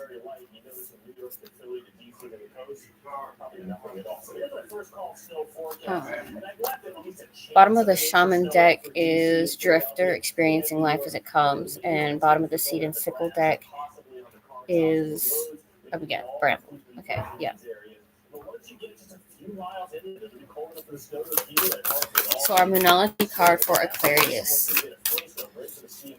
Our Moonology card for Aquarius. Okay, we got a few of them. Don't let your past hold you back. I've been getting a lot of those. Not surprising since we're starting a new year. Don't let 2023 hold you back. Shit didn't pan out in 2023. It's a new year. We got new shit going on. We can always make it work. Adjustments are required. Third quarter moon. That's where we are. And this is literally the third quarter moon. I'm pretty sure I got the notification for it today. Like, today is the third quarter moon. Adjustments are required. It's time to make changes. Whatever your plans are, if it's not working, if something about what you're doing is not working, it's time to change it. And a new romantic cycle begins for Aquarius here. You are good enough. Full moon in Virgo. And so we move on. We have knocked out.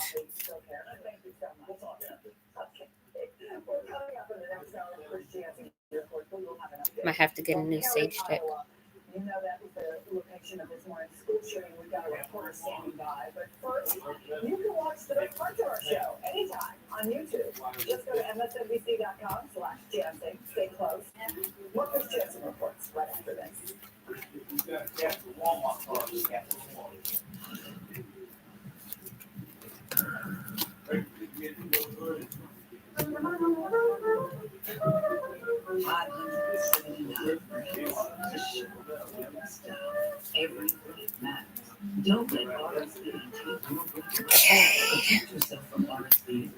Moving on from Aquarius to Pisces, so we can finish this up.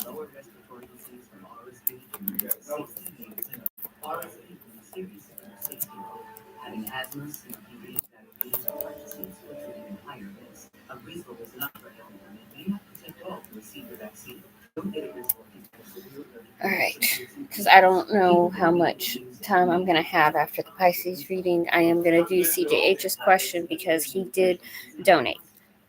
After that, it's going to really just depend on if anybody's in here and what's going on.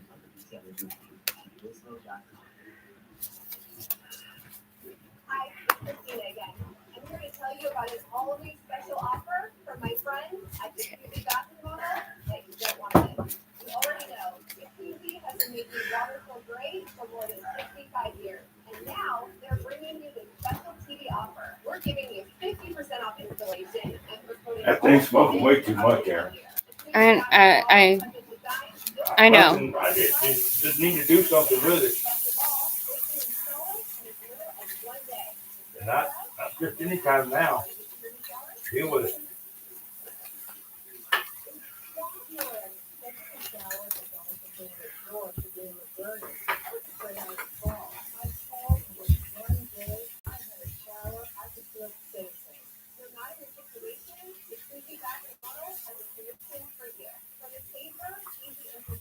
There.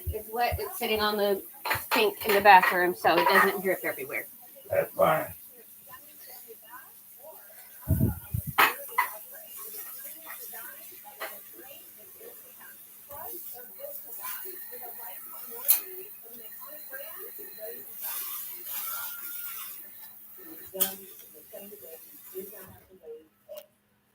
Absolutely perfect. Exactly what I was thinking of. If you haven't already experienced what the Tuesday bath remodel can do for you, your family, and your home, don't wait any longer. Now is the best time to call. It's never been easier. Take advantage of the special TV offer today. Call or go online right now. Only weeks left to get 20% off installation. And no interest and no payment for up to 1 year. Go to CashApp.com or call 800-991-2952. That's 800-991-2952. Call now. See us around. Here in Greenwood, next door is Spartanburg, and neighborhoods in between. We're invested here, expanding our network and creating good jobs. We shop local, eat local, support our schools and small businesses, many of which we're proud to call customers. We're Spectrum, your local internet, TV, and mobile provider.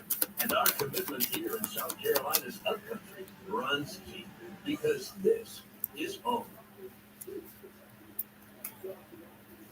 Something's not right. Guaranteed fresh milk and berries at this low price. It's gotta be this thing. She's on to us.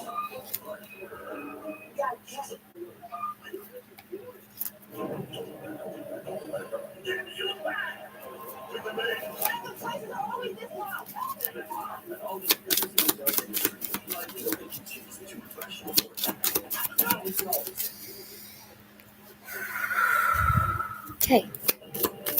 So, influencing energies for Pisces this year. What is Pisces? What is influencing Pisces energy the strongest this year? Yeah, this is dead. I got those answers already. Bye. Last energy affecting Pisces this year. Okay. We've got Jupiter and Pluto. We've got Capricorn and Aquarius. And we've got the 7th and 8th houses. So that's really interesting.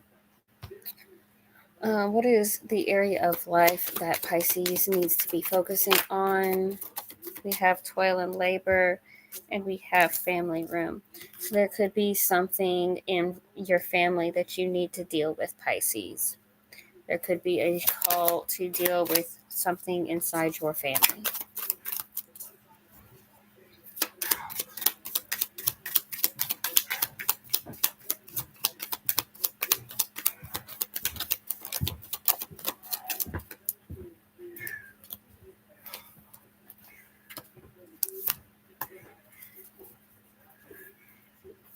Okay. Not the greatest energy, Pisces. Not really surprising. You are the last sign, and there is a lot of connection with endings, bad health, stuff like that in your sign. First off, we have the Four of Pentacles, which means that there is some stagnant energy starting out with. So what do we need to know here? We have the Queen of Wands and the Three of Swords. So Pisces, you might be dealing with some heartbreak, possibly involving a fire sign. Hello, Kimbo. The next card out we have is the Eight of Swords. But we're going to do a card real quick on the Three of Swords energy. It's in the Four of Pentacles, and it's main female energy. So there could be a lot of broken-hearted Pisces women around, or Pisces men. You might be feeling some heartbreak about a situation that you're in. With the Eight of Swords, The 8 of Swords, this is feeling trapped. If you're feeling, judgment, you might be feeling stuck in a decision that you made. There's the High Priestess, more Pisces energy. Yeah.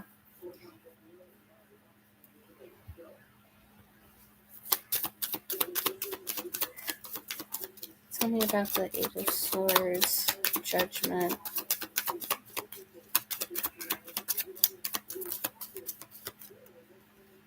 We have expectation and message. So maybe what it is that you're stuck waiting to hear about something. I want cards on the message here. Tell me about this message for Pisces. Wait, Ace of Cups, the Lovers.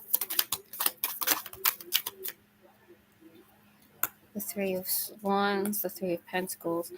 So there could literally, it's like your hands are tied and you're just waiting to hear a message about a relationship. Ace of Cups, the Lovers, the Three of Wands, the Pentacles. Some kind of growth and expansion.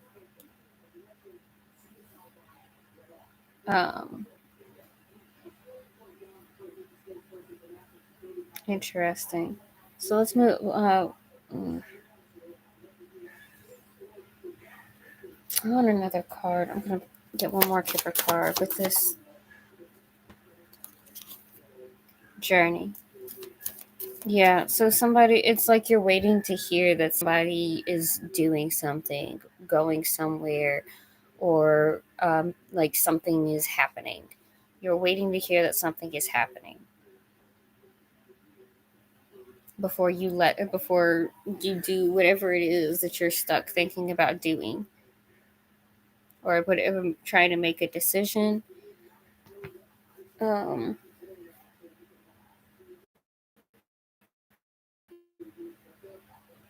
So weird. I want a card on the expectation. Blocked opportunity. Oh, so somebody thinks that something can't happen. So they're waiting for a message. They think that there's not a chance of something happening. And so they're waiting to hear about something else.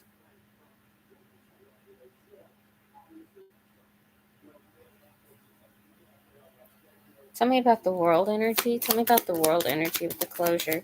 Hi, Kimbo. I'm doing all right. It's good to see you too. I just had the world clarify the world.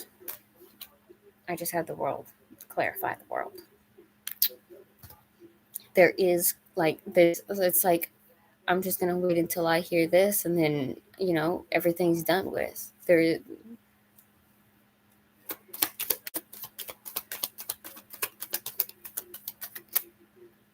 With the 9 of Cups in reverse, we have the Lovers, and we have the 9 of Swords in reverse. So the fact that we have 2 9s in reverse, and we have the Lovers card here, and we've got the closure energy, it's like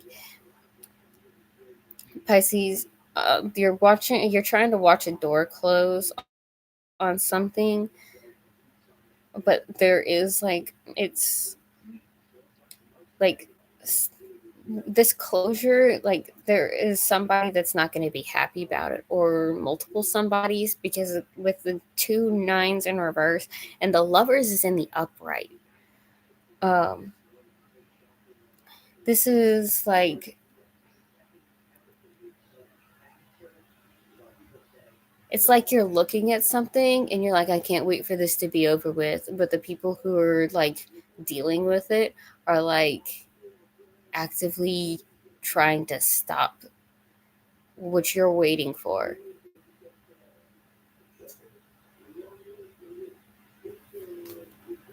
I want cards on this. I want cards on the closure energy. I want cards on this closure energy for Pisces.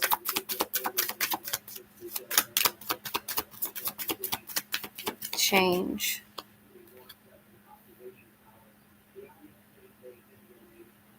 Oh. See, the thing is, the closure, the chapter closing, you're waiting for a chapter to close, but I don't think it's the chapter, but like, I don't think it's the chapter you think it's going to be.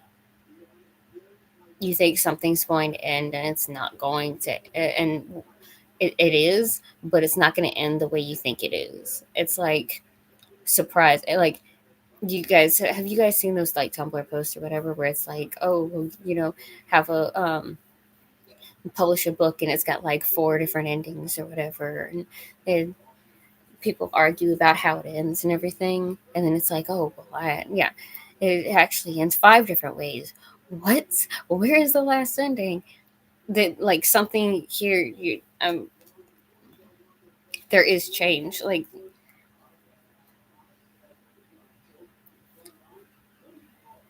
I don't know what else to tell you. I'm seeing, and the reason I'm saying it like that is because I see the 5 of Cups at the end, which is disappointment.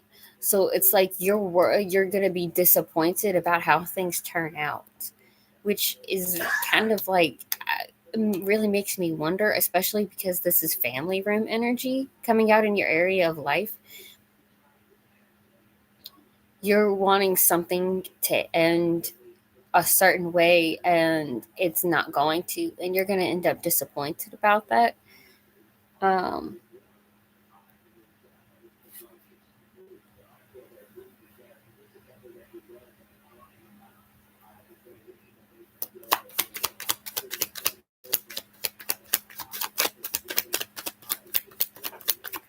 me about 5 of Cups. We got the 4 of Cups, depression. Block 2 of Swords.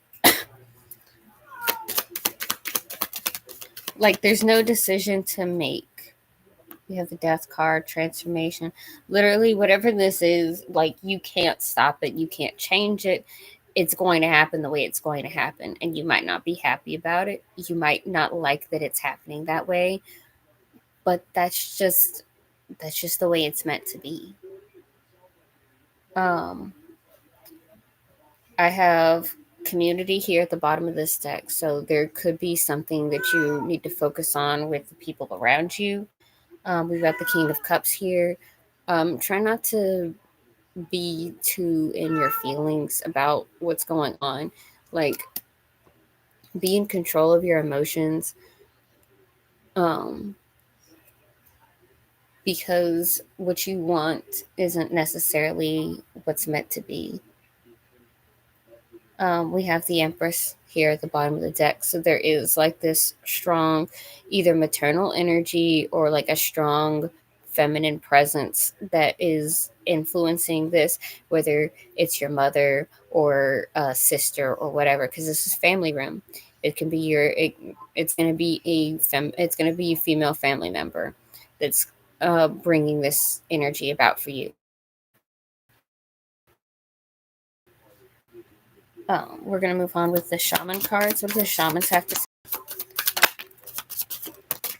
Repairing the veil, forgiveness. So yeah, there might, like, literally, if what your problem is here is that you don't like the way things are playing out, possibly because you're angry with somebody, it might be time for you to just let bygones be bygones and forgive. We have many masks, the authentic self. So there is going to be like you're going to have to unmask these things and see the truth of the matter. Garden of Venus, rest and renewal. A tidy house, clarity and organization, and winter's dream, gestation period. Like, literally, there's been something that's coming about, and it's been like in process. That could be exactly what this is, that you're like, no, it can't go that way. But that's it. That's where it's been going the whole time. Dust Devil, moving out of stagnation. Rest and renewal, gestation period, moving out of stagnation. Like, things are making progress and there's nothing you can do to stop it. Our seed and sickle advice for Pisces. seed and sickle advice for Pisces. To be flamboyantly yourself.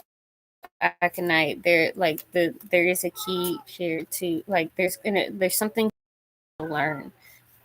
Hawthorne, connection to the past. So there is this is something from your past that has again, you want closure. The closure is coming, but it's not going to come the way that you want it to. Alder, so there is going to be something explosive. There might be a fight. Don't try to start a fight though. If you're trying to start a fight, you could end up a lot worse off than you could end up in a worse situation than you already are in. And we have Bracken, which is about patience. So there is a call for you to be patient. You're going to have to be patient. You're going to have to learn something. There is something here that the universe is trying to teach you. At the bottom of the deck here, we have Asphodel, card 30. Asphodel, a return to the past. Again, feelings of home, sentimentality, nostalgia. This is the energy that's coming out. You might be fighting something that once it happens and everything comes together, you realize why it happened that way. And maybe it's going to make things better for you. And you don't see it yet.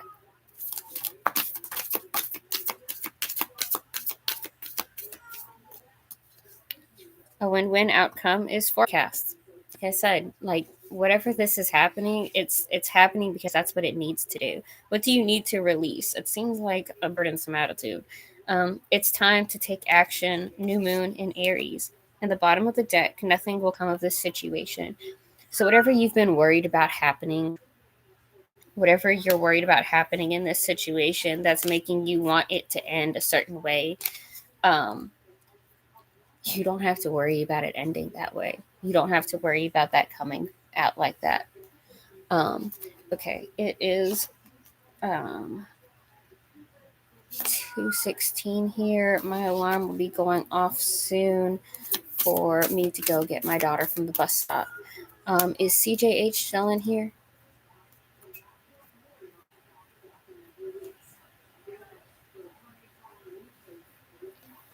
Oh, Kimbo, do remember that this is the area of life is family room. So this could be somebody, this could just be about somebody in your family that you're having issue, that you have some kind of issue with, and things are going to come about in a way that you don't expect.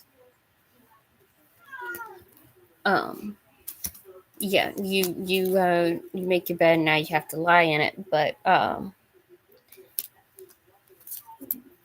it honestly looks like it's going to turn out better for you than you think it is. You're just so worried about what could go wrong that you're not seeing what could go right.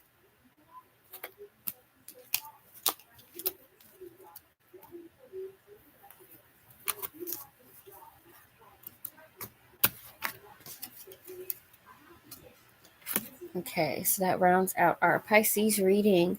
Real quick, we're going to pull on CJH's question because he donated about why he has been feeling optimistic despite seeing so many red flags in his life, or so many red flags around him. So let's talk about CJH and why things, why is CJH feeling the way he's feeling? Okay, I'm seeing stability, generosity. I am seeing some, I've got a blocked moon energy here. I've also got a blocked ending here. So, honestly, it's a lot of swords energy. So I'm thinking it's mostly, you're seeing these red flags, but maybe what you're seeing isn't actually a red flag. I am seeing this conflict energy. We do have some strong conflict energy here because we have the 5 of Swords and the 7 of Swords coming out together. So there is like a strong conflict energy, and this is the 10 of Swords block. So there is like there could be something that you think is ending, or something that you thought ended and it hasn't ended yet.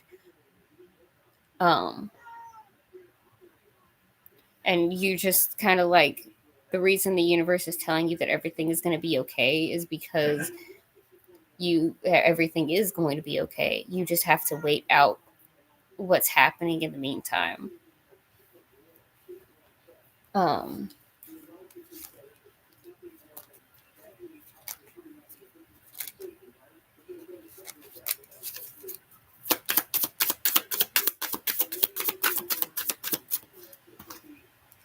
Beloved, radical acceptance. So your emotions. With the blocked moon, I asked the shamans for advice on that, and I got the beloved, radical acceptance. So there could be like, there's something emotionally that you're like, maybe you're avoiding dealing with.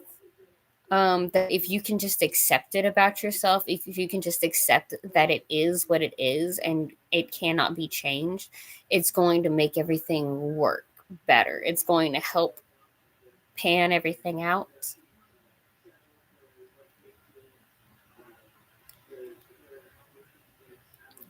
It might be just that you're concerned about the wrong things.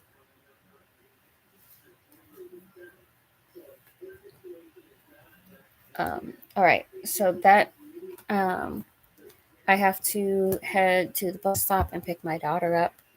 I love you guys, and I will see you next week. I'm going to try to get back to doing videos more frequently, but I'm not going to be doing more than 3 videos a week, at least for right now. You're welcome, CJH. So I love you guys all, and I will see you guys next week. I don't know what day exactly. I just made sure to get on today because it's my daughter's first day of school back, and I haven't been on in a while. But I will try to have things planned out for next week. So be watching for me. Make sure you're subscribed so you can see when I'm going live. All right. I love you guys, and I'll see you next time.